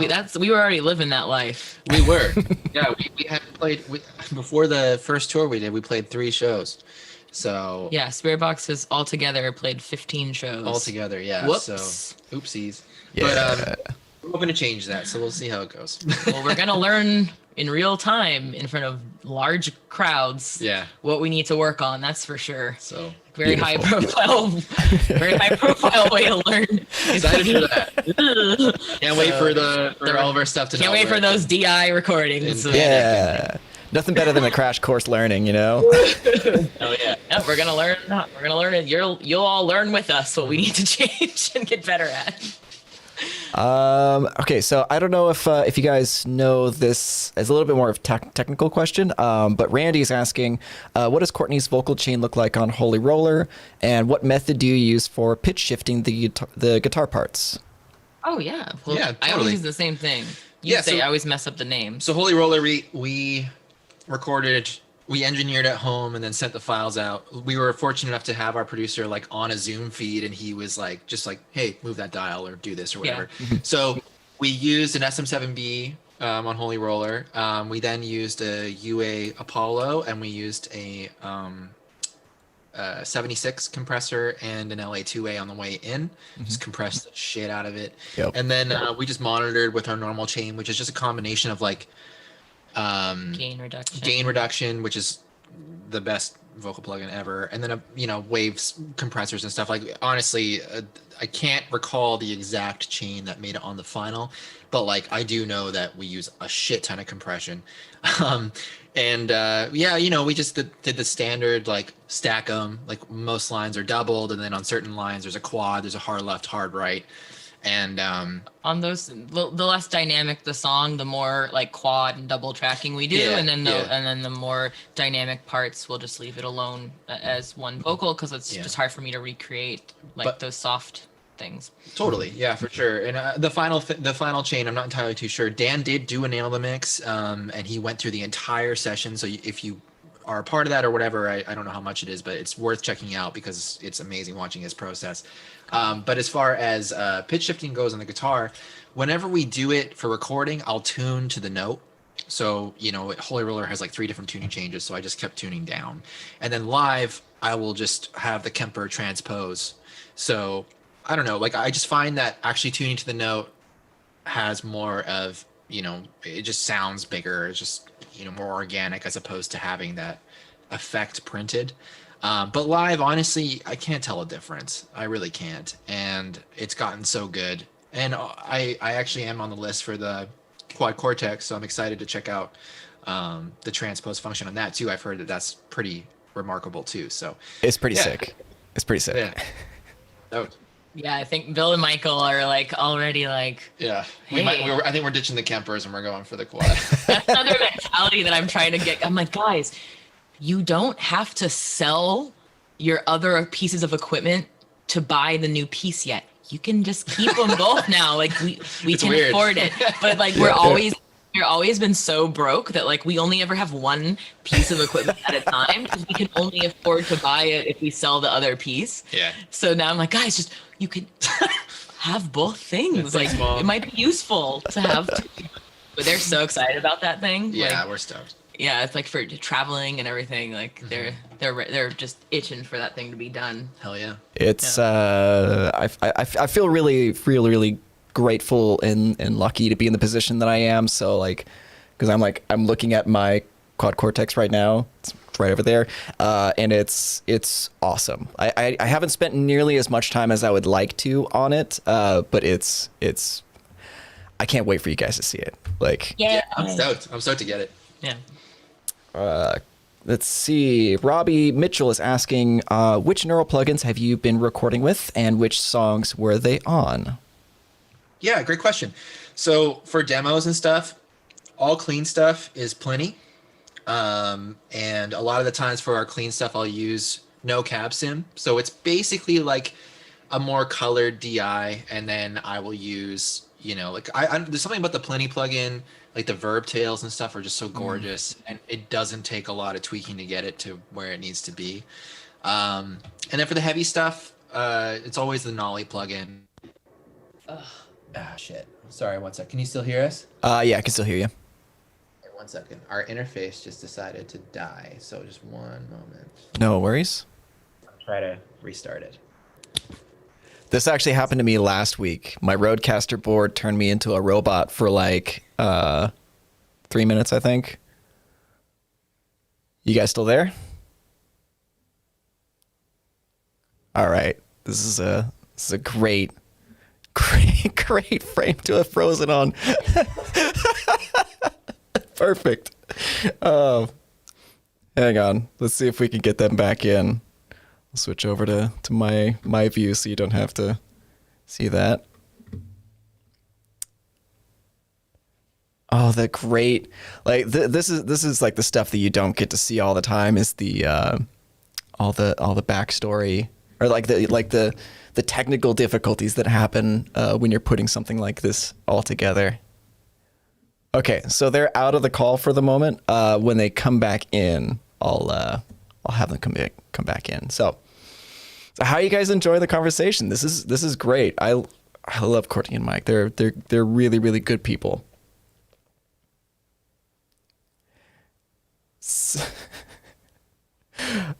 Jimmy Can says, Stefan, come on, man. I don't spell my name with a PH, bro. Like,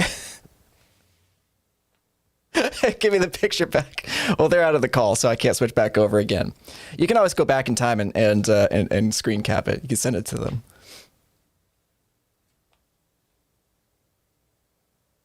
Oh, thanks, Epic Chicken. I appreciate that. Honestly, like, it doesn't happen very often. I usually try to.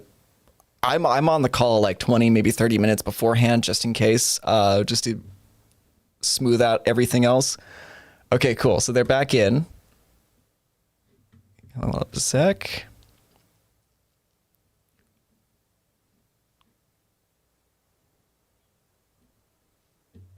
Do you still got us?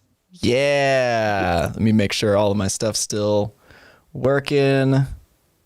What a save. This Yes. keeps happening with this arrow. I'm so interface. sorry, guys. I was just sitting here and all of a sudden the interface turned off and then my computer just decided to stop working. So, Dude, I know the feeling, man. Like they're like the technical difficulties that are just born on a daily basis, you know, like nobody really gets to see them because obviously you edit everything out. You try not to look like, you know, things are always falling apart, but they kind of are, you know. yeah, everything. This was is, a new one though. The computer also restarting. That Yeah. was it. So that was really exciting. Thanks but everyone. I will pick up where I left off. I remember what I was saying. So, so on actual recordings, our producer only uses the Nolly plugin, even for cleans. Yeah, honestly, it covers all bases, and he loves it. He swears by it. He says he's just like, this is the be all end all best for the mix. Yeah, Honestly, so it is. far it works. It's worked in every Yeah, song, and they're all pretty different. So Yeah. so it's crazy. So far, it's just worked for everything we've thrown at him. yeah. Beautiful.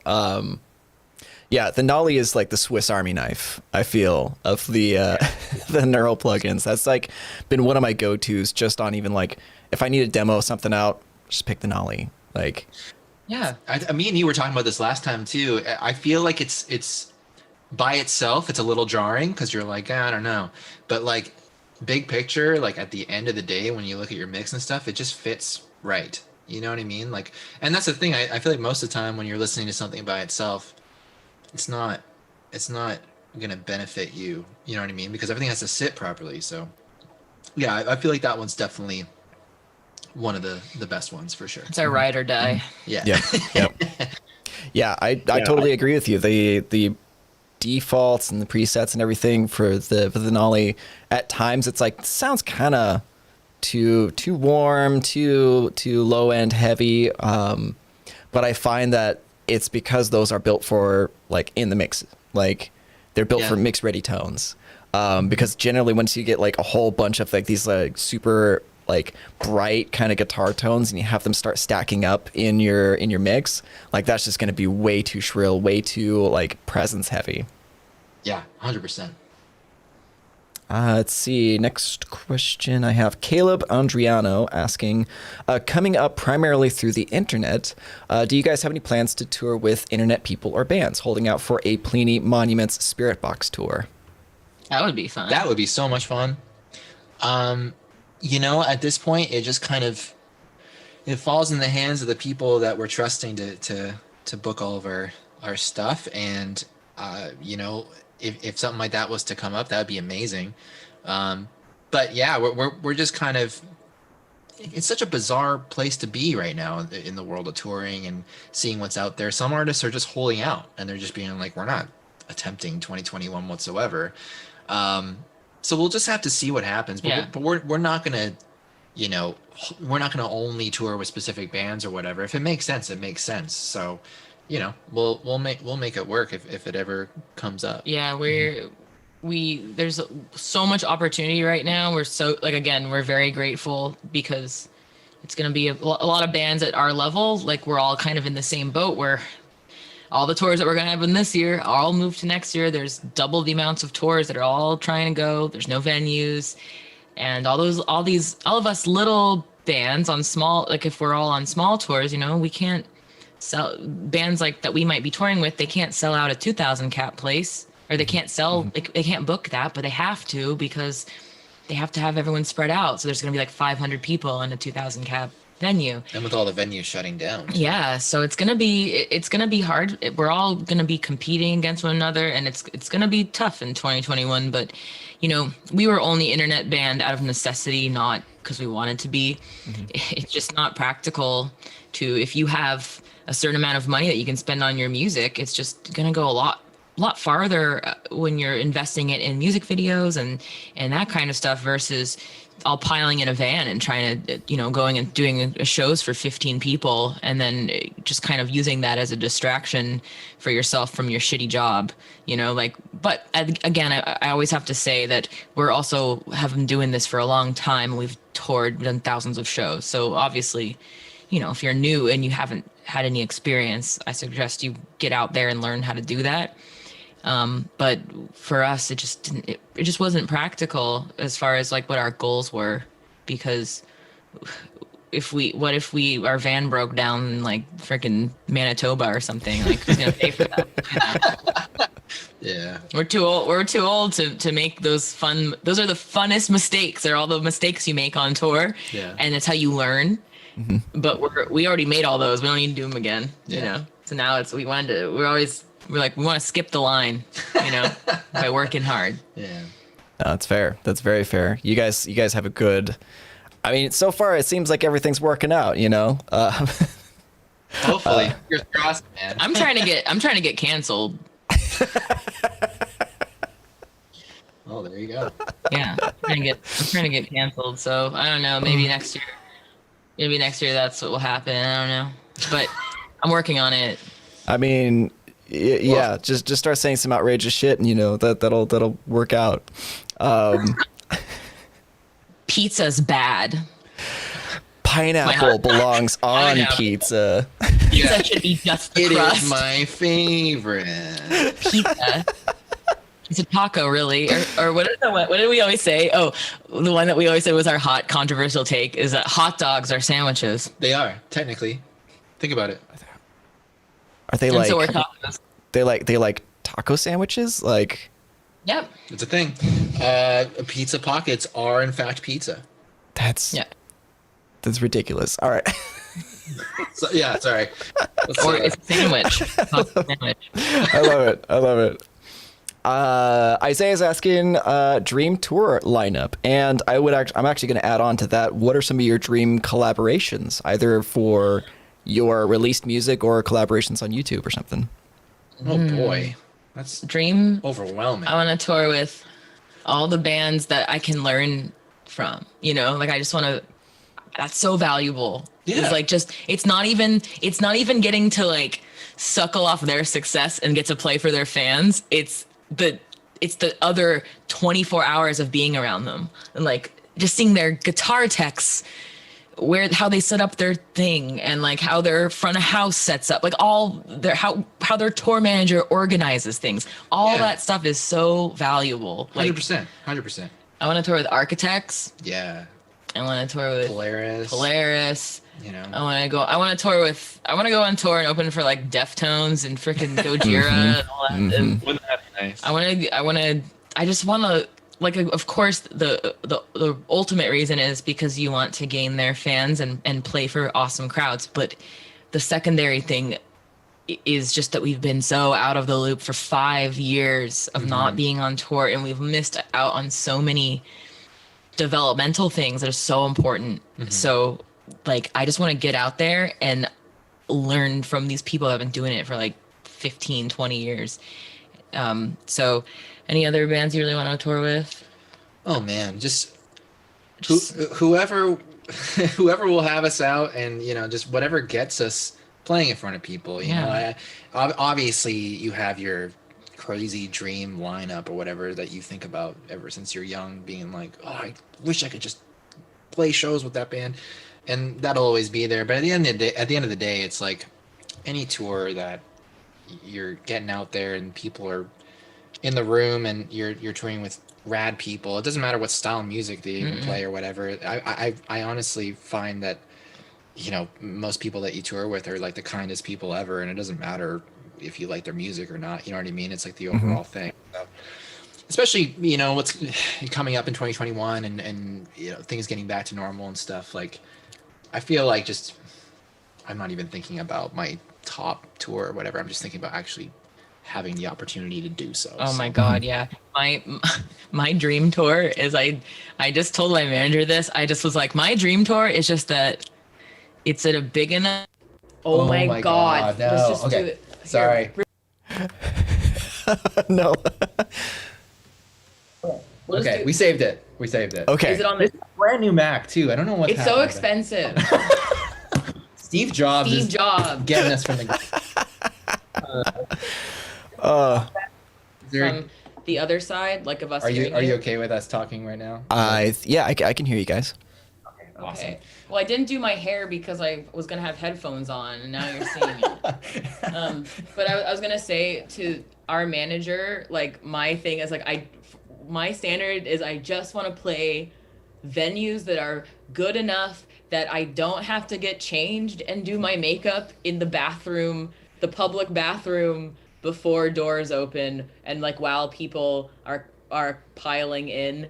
That's all I want. I just want to not have to go into the girls' bathroom while all the guys on tour are all pooping in there because they need a stall, you know, and there's more in the girls' bathroom while I'm trying to like, put mascara on. That's all I want, guys. I have very low standards. That's all I want. I just want to be able to, after the show, I don't have to go down to the public washroom in my pajamas and wash my face in the sink while like the janitor is trying to like get me out of there to Right. sleep around me. That's all I want. It's life's basic necessities, you know. Yeah, 100%. Yeah, that's all I ask. Aaron Williams. This isn't a question, but Aaron Williams is a heavy contributor to the Facebook group, so I always appreciate his questions and comments. It says, Courtney, I met you in Fort Collins at an Iwabo show. My old band opened for you guys. We had a super cool conversation about the purses you made. Forever appreciate the music you guys make. So, Oh, That's that's so awesome. cool. yeah. I hope that he says what his band was so I can try to remember it. But yeah, that's like the most fun thing about touring is like just meeting all the Meeting other people. people from the town and just talking about getting to know the local area and like not just the touristy part, but the part that happens to be near your venue, wherever that might be. Yeah. That's really fun. That brings back a lot of nice memories. So I appreciate him bringing that up. Yeah. Yeah. Those are fun times. Those are so fun. Feels like a different lifetime. Yeah. Well, I think it's always important to kind of acknowledge that because you may not even think about the shows that you've done in the past, but other people will still always remember those things. So I think it's important to acknowledge those moments. Also, in our old band, though, since we had the other, the original singer, there's so many people who have like stories of meeting me, but it wasn't me, it was Krista. But whatever. I always just go, oh yes, unless it's something bad. Then I'm like, that was. But someone comes up to me and it's like, oh yeah, we met and you gave me a big hug and blah blah, and I love this song. Well, I didn't write it and it wasn't me. I still just hugged them and I signed their thing because I don't want to make them sad. Right, right. Lie to their face. So, Caleb Andriano asks, also just watched Midsummer. What specifically inspired the Holler Roller lyrics and video? As far as the video side goes, we had a lockdown in effect and we could only be around 4 people. And everything was closed. So we had our photographer, our bass player, and our bass player's wife, who is an incredible makeup artist and basically, made that video so much more than what it was. But it just came about because we were like, all right, well, your friend just got married, so he has an abundance of flowers and fake all that flowers stuff. and like an arbor and stuff. We live in a beautiful area with lots of nature and stuff, so maybe we could find a field and we could do this weird kind of like ritual video and combine it with this demon character and just hope for the best. And that's what it was born out of. It, like it just kind of came from necessity, and it came from just, all right, we have like no budget and we have to get this thing done in a couple weeks and I have to edit it and blah blah blah. So let's just do it and see what happens. And Even though that's it. Yeah, even though I had flowers, and in Midsummer there's lots of flowers and like weird sacrificial things and rituals and that kind of stuff, we were honestly more inspired by like the cinematography of that movie Yeah. versus Theme. the theme. We just happened to like be like, oh, that's cool. We have like $700 worth of fake flowers that our friend's gonna let us use for this video. Yeah.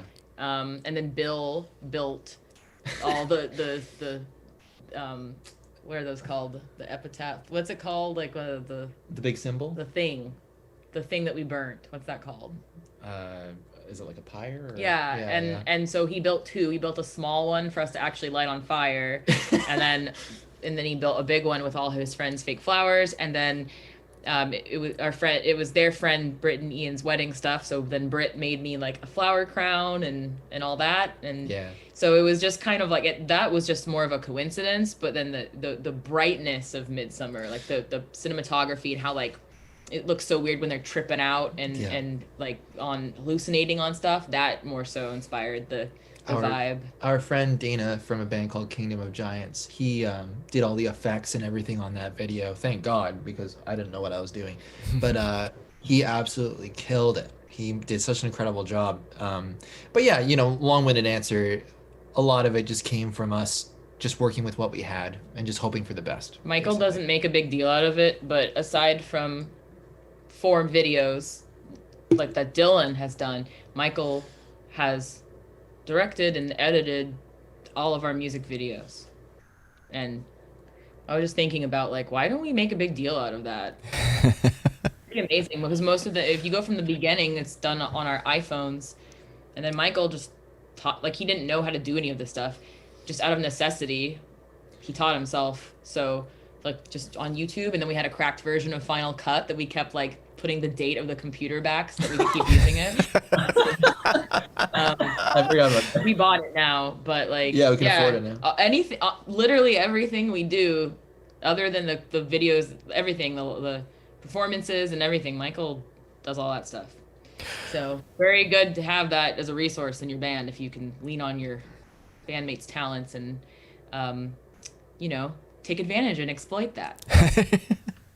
Well, I think that that obviously speaks to the work ethic, but not also like the mindset of, well, we need this thing done, so let's just get it done. Like I'm gonna take the time to learn this specific skill, and I mean like I can definitely see Mike not making a big deal about it because that's not the personality. Like that's not like the ego does not like need that necessarily, because so he's like, yeah, I'm just gonna get this done because it's necessary, and I'm just gonna do it. Like I really appreciate that mindset, because there's a lot of people vying for more attention for their accomplishments and whatnot, and it just speaks to the humility of the situation, but also being able to just pivot and just deliver what needs to be delivered on. Well, yeah. On top of that too, it's just I have no idea what the hell I'm doing. But the thing, yeah, that's why we're vague about it, because people can project their own thoughts onto something. So a thing that's just a mistake of us being amateurs when we're directing videos, with like the camera being kind of out of focus or like the shots not lining up and stuff. someone else, if they don't know that about us and they don't have context, they'll just take it as being artsy, like this is such an artsy thing, this was an artistic choice, when really it's always like, no, it wasn't. We just got messed up. Like there's a video that we have where my lip syncing is like very off and weird, and like, that's an artistic choice, but really it's that we did our own video, and then the cops came and shut it down, so we only got to have one take of it. Oh wow. So it was just the practice run of me just listen. And I'm like, oh, I can't hear the vocal. I'm gonna need them to turn it up. But then the cops came and shut down our video. So, and then the guy who was drumming in it, he lived somewhere else and he already had a flight booked to go back. So like that kind of stuff. But you just lean into it, like Right. Make it work. make it weird. Yeah. So you have to just kind of, if you roll with stuff, then people will project their own thing onto it, and you don't have to explain every single thing you do. Oh, that's really fascinating. I guess that kind of feeds into the show don't tell sort of thing Yeah. you were talking about earlier. It's like I'm just going to do the best I can with what I got, and then just you guys can take it from there and enjoy it or not enjoy it. Everything, our first EP, everything we did, everything was black and white. And it wasn't because we're so artsy that we thought let's have only black and white imagery. We were doing everything ourselves, and black and white looks better it's easier to make look good Presets. than color. Yeah. Yes. So that's why, you know what I mean? Because it was less work for our experience level. Yeah. So like you just do, but then you can create the story after. Yeah. You know, Right. why, or like of what it's the statement it seems to be making. So you don't have to be so self-conscious about that stuff. Just do it, and if it doesn't look good, then just don't put it out. If it looks cool, put it out. Awesome. No, that's. I think that's something that a lot of people get hung up on is the perfectionism, right? Like this has to be the most epic, perfect thing that ever comes to light. But when you actually look at so many like legit releases, it's like when you, like I've gotten to look at like stems and DIs from like, label release albums, and it's like there are like tiny little mistakes that I'm like, oh, you could do that? Like it's there and nobody notices this thing? Yeah, exactly. Yeah, it's amazing what gets put out without you even realizing. You know what I mean? So much stuff is just kind of born from being human in a sense, and it's cool to leave that shit in. Yeah. That's awesome. Let's see. So I'm looking at the questions right now. Isaiah's asking, what's one of your favorite Spiritbox reaction videos, or do you pay attention to any of those? We do. We definitely do. Michael more so than me. Especially near like release time and stuff too. It's something about like, because it used to be that whenever you wanted to show someone what you worked on, you'd have your buddy in the car and you'd be like, check this out, and you would like watch their face and gauge how good of a job you did by like how your friends were consuming it in real time. And now that's the whole thing on YouTube, so it's like for me fulfilling, and it's also good to get a grasp on like what people don't like, you know what I mean, and seeing why someone might not take to something or whatever. So yeah, like I pay attention to them, and some of my favorite ones are just so especially during Holy Roller, because that one was just kind of out of left field and quite unexpected for what we had normally put out.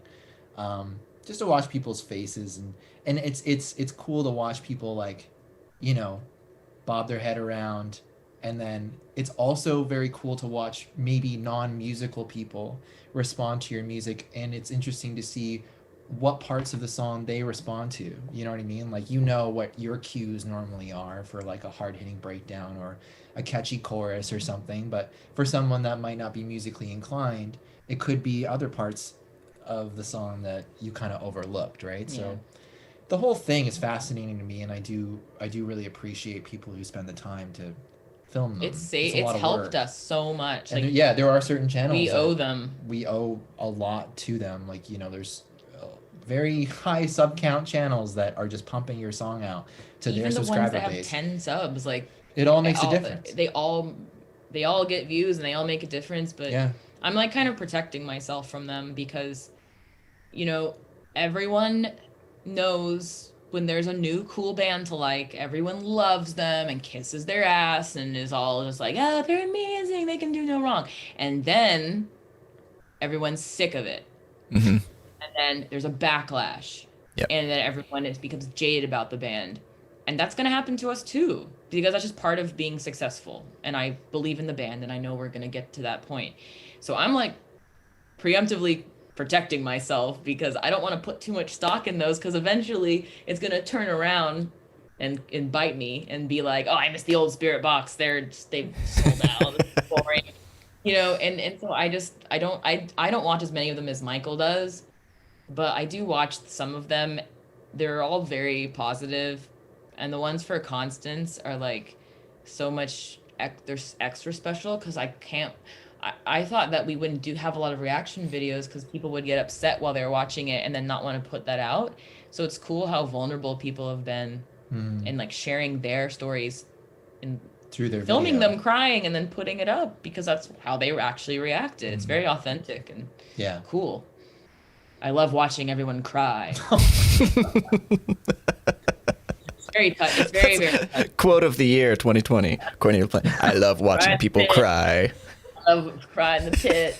But it's really touching. It's really like we get all teary eyed watching. No, I watch didn't. it. Yeah, I didn't expect it, to be honest with you. Yeah. I thought that people would be like, "Wow, what a sad song." And, you know, that would be it. But My favorite reaction though is this one guy, and he's like I think he's like in his late 40s maybe or early 50s, and he's a producer. And he seems to like mainly do like hip hop and R&B, but he likes all types of music. And then at the end, he has a theme song and he shouts out his like patrons and stuff. So it's like it's like a minute long. So it's like a really nice like fun song, and he's like, shout out to you, and he lists all his people. So I like that guy because I like Jam along to it. so positive. Yeah, I forget his name though, but it's cool. He's cool.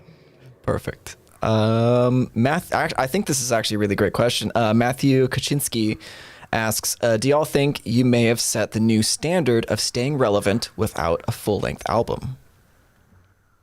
What a crazy statement. Guys, I don't know. Honestly, like, the whole singles thing was not something that we walked into being like, this is our new strategy. You know what I mean? Like, again, I hate to keep saying that word, but it was just necessity. It was just like, we can't afford to, we can record 10 songs, but we can and- afford to record 2. Exactly. So, you know, I think that this is something that has been popular in other genres of music for way longer than, you know, us. You know what I mean? Like, that we didn't really come up with the concept. It's just that, like, it's much more accepted in different walks of, you know, genres and stuff.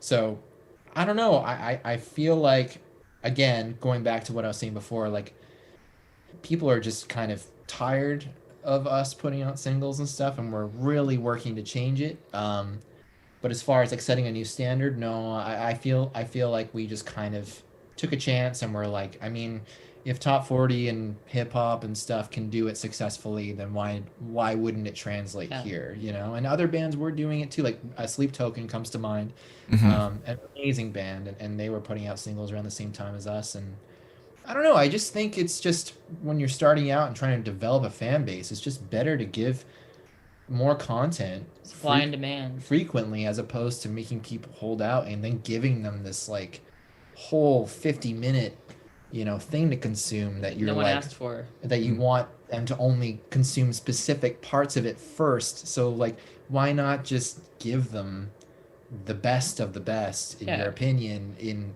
you know, short format, and just hope for the best, you know, like. Because my joke is when people are like, give us an album. I'm like, sure, give me $10,000. Yes. I'll do one for you. I'll take off time from work and pay someone to do all that stuff and mix it and stuff, you know? And so but we are listening to our followers. They want a full length thing. We're going to give them a full length thing.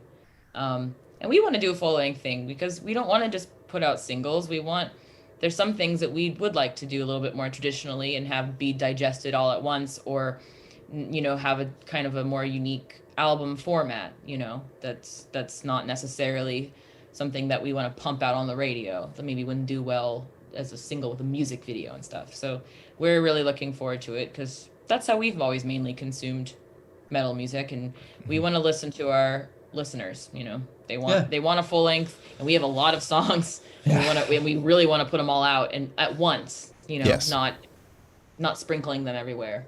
So we will for sure. It's exciting. But it's going to be worth the wait. It just made us better at the songs. They'll be better At the stuff. at the stings. Yes. Yeah. I think it's interesting because there seems to be sort of a paradigm shift between album releases and, you know, micro pieces of content, right? Like, it used to be a band could get away with just putting an album out, do like 2 or 3 years of touring, and then put out another album. Whereas like now it's like that sort of turnaround time is getting shorter and shorter to staying relevant. people's attention spans, man. Hmm. You know, like I can't even fathom what it's gonna be like in a few years from now. Yep. I It's don't mental. know. So I think it's a good time to be doing this, and it's a good time to also present the full body of work and just, you know, go from there. Because I feel like a few years from now, I don't even know if a full length is going to be a thing. Yep. I don't know. I think it's unique in this genre of people like wanting to purchase music and purchase vinyl and Mhm. purchase CDs. Like to the point of it being bizarre to me. Like I love it. It's so cool that people are like, we want more CDs printed, and I'm like, do you? I haven't bought a CD in Like, why? 10 years. I Yeah. don't even have a CD player in my apartment. No, so I really Computers don't even have CD drives anymore. so I so appreciate that because the physical stuff is just really there's novelty to it, you know, like it's cool to be able to hold something in your hands and flip through the book and the booklet and stuff. So Yeah. yeah, it's supply and demand. I feel like so many bands are just supplying something that no one is demanding. Yes. You know, That you guys have to pay attention. that you're hitting on a note that's really really important, is supplying, making a supply for a demand that's already there. If there's no demand for physical stuff, then just don't make it, right? Like people are consuming digital content so much more readily now so than physical.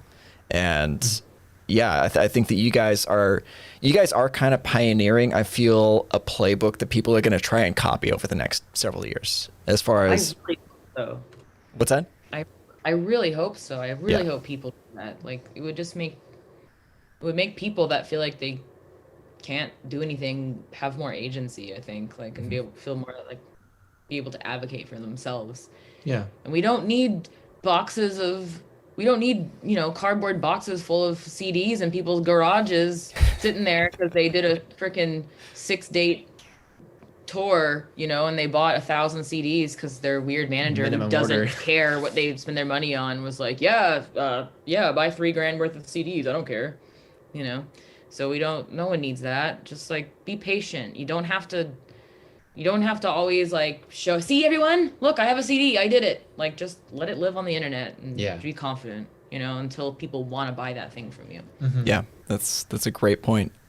So it's 12:35 where I'm at right now, so it's getting close to lunchtime. So we'll start wrapping this up a little bit. I have a couple of additional user questions, so if you have some and you're in the chat, put them in now, and I will try to get to them before we completely wrap up. So Imani Asia is asking, considering that Holy Roller was partially inspired by Midsummer, would you all ever want to do an OST song or original soundtrack song for a piece of media? Of course. Whoa, that would be so That'd cool. be amazing. Yeah, that'd be awesome. It's very financially amazing. And we just love the visual medium. Yeah. We're so inspired by the visual arts, you know? Being able to deliver a piece of music for like a video game or movie or something like that, especially if you're a fan of it, would just be such an insane experience, you know. And it's something that I've always thought about. And given the opportunity, we would love to. That'd be amazing. Yeah, so maybe not like a Geico commercial, but something I don't know. where- That Zoom commercial is Yeah. just get stuck in your head, you know. But you know, like if our song got picked up for like some sort of sync deal, that would be my dream because awesome. that's just opened so many doors. Yeah, the album that I mentioned that I worked on several years ago, that was actually originally supposed to be my like trying to enter into like the video game OST world, because I wanted to make like this like instrumental like video game metal album. Like I don't know a musician alive that wouldn't be down to do something like that. It's so cool. It's such Yeah. and it's such a special thing because there's only so many productions every year, and there's only so many songs they can pick. So Exactly. it's really cool. Like it's definitely, I think it's all artists. It's like our dream. Absolutely. Marvin Ragon is asking, what is the method to marry these clean and beautiful vocals with the heavy instrumental parts? What is the approach behind that? It's done so well, he says. You Thanks. serving the song, you know. I just do whatever will sound cool over the part of the song that Michael has presented me with. you know? We used to go about it in a completely different way. I used to present full songs, and then like we would be just somewhat just placing Courtney on top, as opposed to now it's like, whenever I'm writing something, she will hear each part and we'll talk about, is the key right? Is this the right vibe? Will this be, more like deeper vocal, or is this going to be like more of like a high strained, like top of the Energy, range yeah. thing? So there's a lot of communication going on about the vocals as we're writing the parts, and I feel like that has changed a lot for us. I And finally have room. yeah, it's like we're not thinking of Courtney's vocal as like an afterthought of like, oh shit, now we need a vocal. It's like we're marrying, whether it's like a chorus or something or whatever it is, we're doing it at the same time. That way we know, in real time if something's gonna work or not, if it's gonna click, right? So Yeah. that's made a huge difference in our writing style, and I hope that we can continue along that path and really just make the vocal like almost like the top priority, Yeah. because in our band, I mean, like the message is so important, and the melody is so important. um, so yeah, that's a really great way, in my opinion, of going about it, is doing it in real time. Yeah. And I think dynamics, like I feel like that's something that again this genre lacks is dynamics.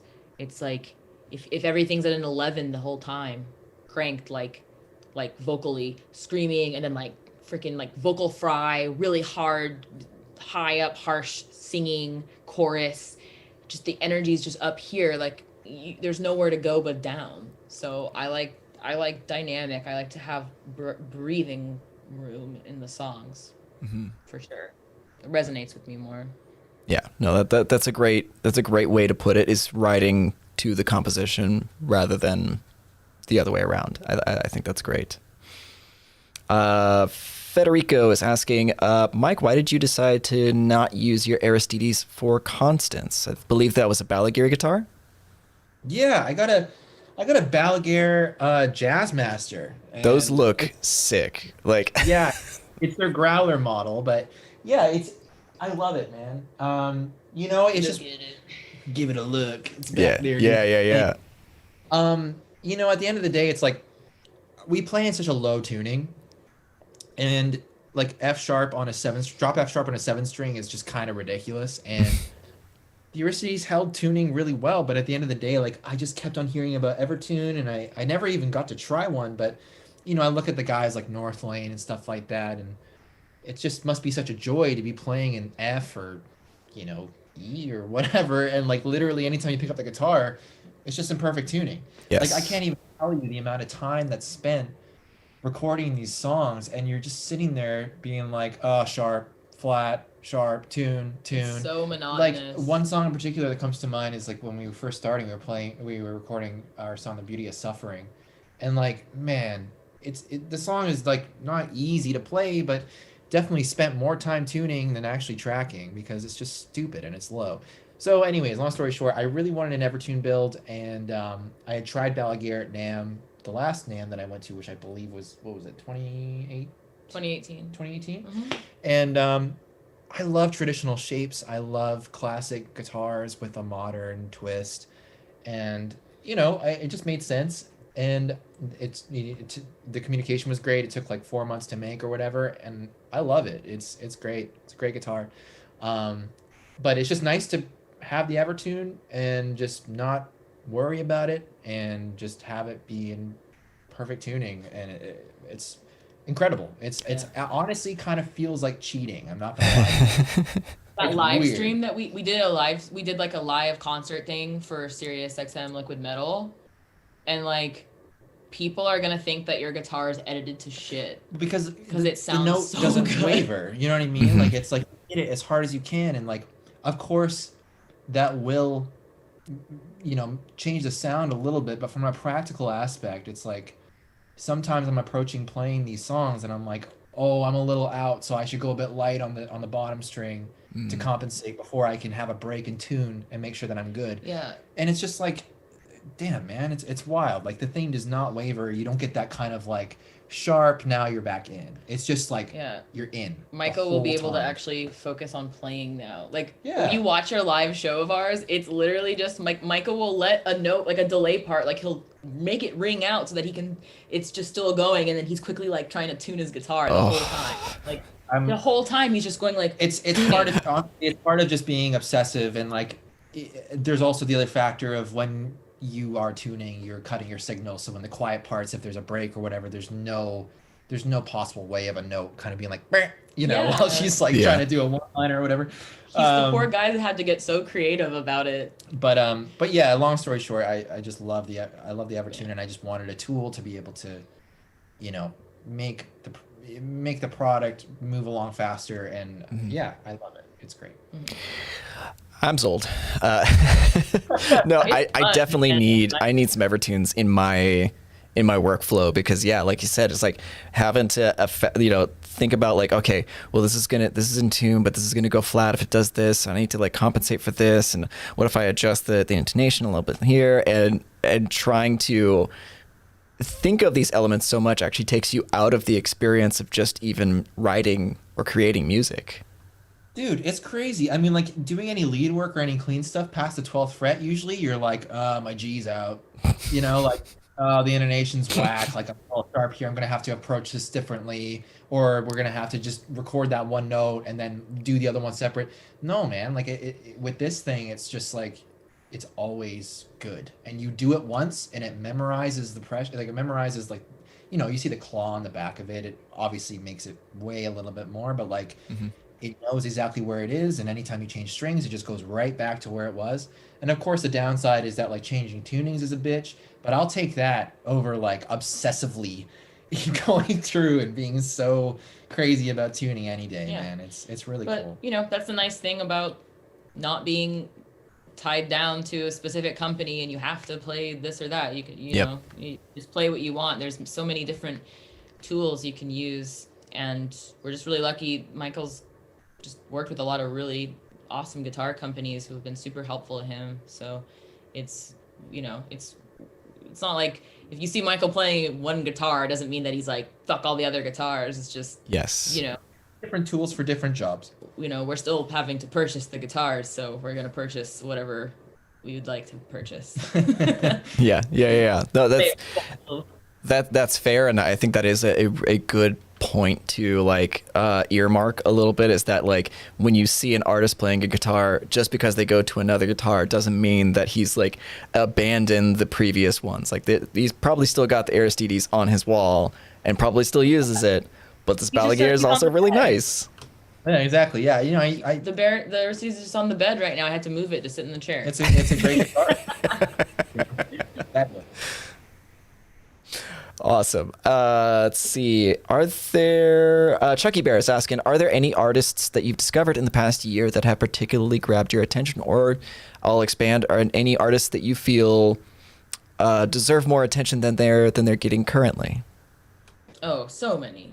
Like, I love the band Entheos, because the people in that band are our buddies, and they're just really talented, and I get to see all the inside stuff of how hard they work, and they're like, again, kind of part of that more, I feel like this more like artistic metal. It's still like very firmly planted in like death metal kind of prog stuff, but it's like artistic. They're so great, and Naveen is a goddamn genius. Like he can guitar to drums, and it's insane So I feel like they how should have talented more. they are. They deserve more. They work their ass off. They do. And they have such a cult following, so I feel like that could really just spill out into the rest of the people who maybe don't listen to that type of music, or write it off just being all deathcore or like death metal, or there's so much going on. There's so much more going on in their Yeah. music, dynamic stuff. And then definitely, I mean, I'm like starting to get embarrassed about how much I'm talking about the band Loathe. Oh. Like those guys are probably like, if we ever play a festival together, they'll be like, oh my god, there's Courtney from Spiritbox. Yeah. Don't let her see you, because They're gonna be weirded out. because I'm just always like Loathe. That Loathe. album they put out, was it I Let It In and It Took Everything? Yeah. Holy, If you haven't heard that record, you need to listen to It should be it. nominated for a Grammy. It In my definitely should opinion. be. If I was on the committee, I would have nominated them. They are one of the most exciting bands in my mind, and they're just doing something so fresh. And on top of that too, I love bands that kind of like marry the modern stuff with the kind of more like analog shit.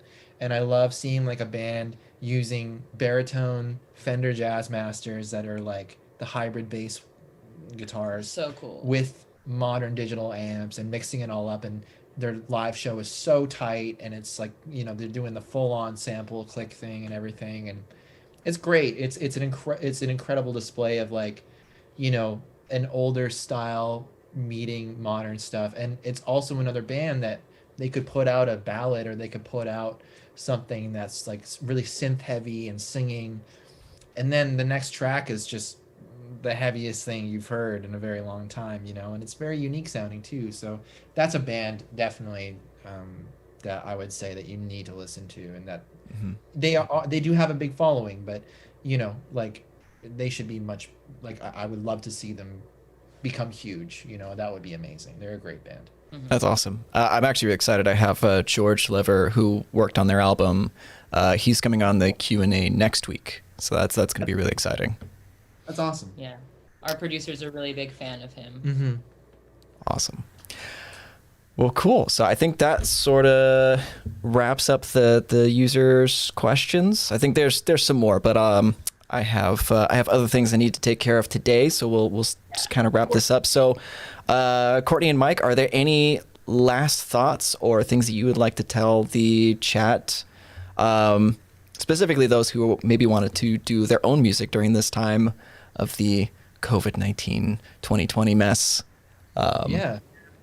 Well, anyone who already follows us will roll their eyes and be like, "Oh, there they go again, saying the same stuff over and over." But it's like we're like evangelical about people being able to do all this stuff and do DIY things and have it all done themselves. We're like, it's so important to us. So that my one thing that I always say is just don't let geography limit who you work with. The geography, the proximity of where you live to the person you want to work with should not be relevant, because if we only worked with the people that were within like our reach, we live on an island off of Canada. There's not a lot of people here, and if we only worked with people that were in our area, I mean, we wouldn't be here talking to you today, because we would be settling for stuff just because it was easy, because convenient. You need to work with whatever your dollar will allow. Just because someone's local doesn't mean that you're getting a good deal. If anything, they have no competition, and they are just pressing play and pressing stop. And you don't need to just because you want to have the experience of being in a fancy studio doesn't mean you should limit yourself to that. Maybe you have to be like us and not record real drums for a while because you can't afford it, and also have it sound good. So that's always my thing, is geography. Yeah, the biggest thing for me, especially this year, is just don't let 2020 limit your creative process. Just make a plan, and don't put, as Courtney said, don't put limitations on anything. Like, if you want to work with such and such mixer or producer or whatever, like reach out, and there's a high possibility that you can make something work. Or if you want to work with X drummer on your session or whatever, like, the power of the internet is an incredible thing, and you need to utilize it to your advantage. And without doing that, I feel like you're going to fall behind. So just, set goals for yourself and cross them off, because if you write things down and you go through and you start crossing stuff off, not only is it like keeping you on track, but it actually manifests itself into you realizing like, oh shit, like I'm actually accomplishing this big thing that I didn't think I could ever do. So that would be my 2 cents. It's just, don't put limitations on things. And the same goes for who you choose to be on your team, who you choose to be a part of your band. Don't just pick someone because it's the only drummer in your city that's available. Like, if you can't find someone you like, then just don't have a drummer. That's why we literally haven't had a permanent drummer the whole time we've had the band. We now finally have Zev that we're working with, but poor Zev's in America, so we've only gone to hang out with them that one time on tour, and then we're like, well, bye. Yeah, see ya. So we miss him a lot, but that kind of thing, like you can't limit yourself to just settling for people, like you have to work with people that inspire you, because we always say if you don't take care of all the problems you have right now, like you're investing all this time and money in your band, you obviously believe in yourself that you're going to make it, and those problems are going to come up in 6 months. We always joke, you're going to be in Helsinki, 10 beers deep, fighting with your bass player because you never told him that it annoys you that he does this or that, so you have to, it's going to come out anyway, just like let it all out at the beginning, and like get all, knock all that stuff out at the beginning. As far as like last words for the stream and everything, I just want to thank you for having us on, huge, and thank Neural for making incredible amps for us to use, and thank everybody for really giving a shit about us and listening to our new single and giving us the time of day. So thank you. A cosign from someone that we look up to and that everyone looks to for, to say, to co-sign us and validate us is like just so much more, exponentially more important than us being like, all right, we're gonna spend $10,000 on ads. Like it's something you can't, something money cannot buy, and it's so important to the success of any band. Like finding people like you that are extending their influence and letting us be a part of what you're doing. So we really appreciate it. That's the only way. That's the real way. That's the authentic way for things to work. And it's just like money cannot buy it. It's awesome. No, I appreciate that, and it's my pleasure to have you guys on, and this has probably been the longest Q&A session I've done because you're hanging out with Courtney. Yeah. The talker. I've just had so much fun, just chatting with you guys. I think that's one of the reasons why you guys have had so much success, is because you're just really fun to be around. Not only are you guys talented, but you guys are great people in the same sense, and that's one of my main goals for using this platform, is to be able to, provide whatever small contribution I can to people that I also believe in and like and trust. And, it's like, I'm so thankful that you guys were on. It was actually, I showed my wife, Constance, I think it was Friday when it was released. I was like, dude, check out the song. And she's like, this is awesome. You need to have them on the Q&A this week. Oh, thank you. That's awesome. Yeah. So that was her idea. And I'm like, of course I'm like, oh, that's a great idea. Yeah, let's have them on. Yeah. Yeah. Well, that's awesome. Yeah. Well, thank you so much, dude, again. And I just want to reiterate to everyone that, like, doesn't matter, we talk about working hard, and it's important, but like no matter how hard you work and how much you advocate for yourself and how much you do everything yourself, from the making a music video to like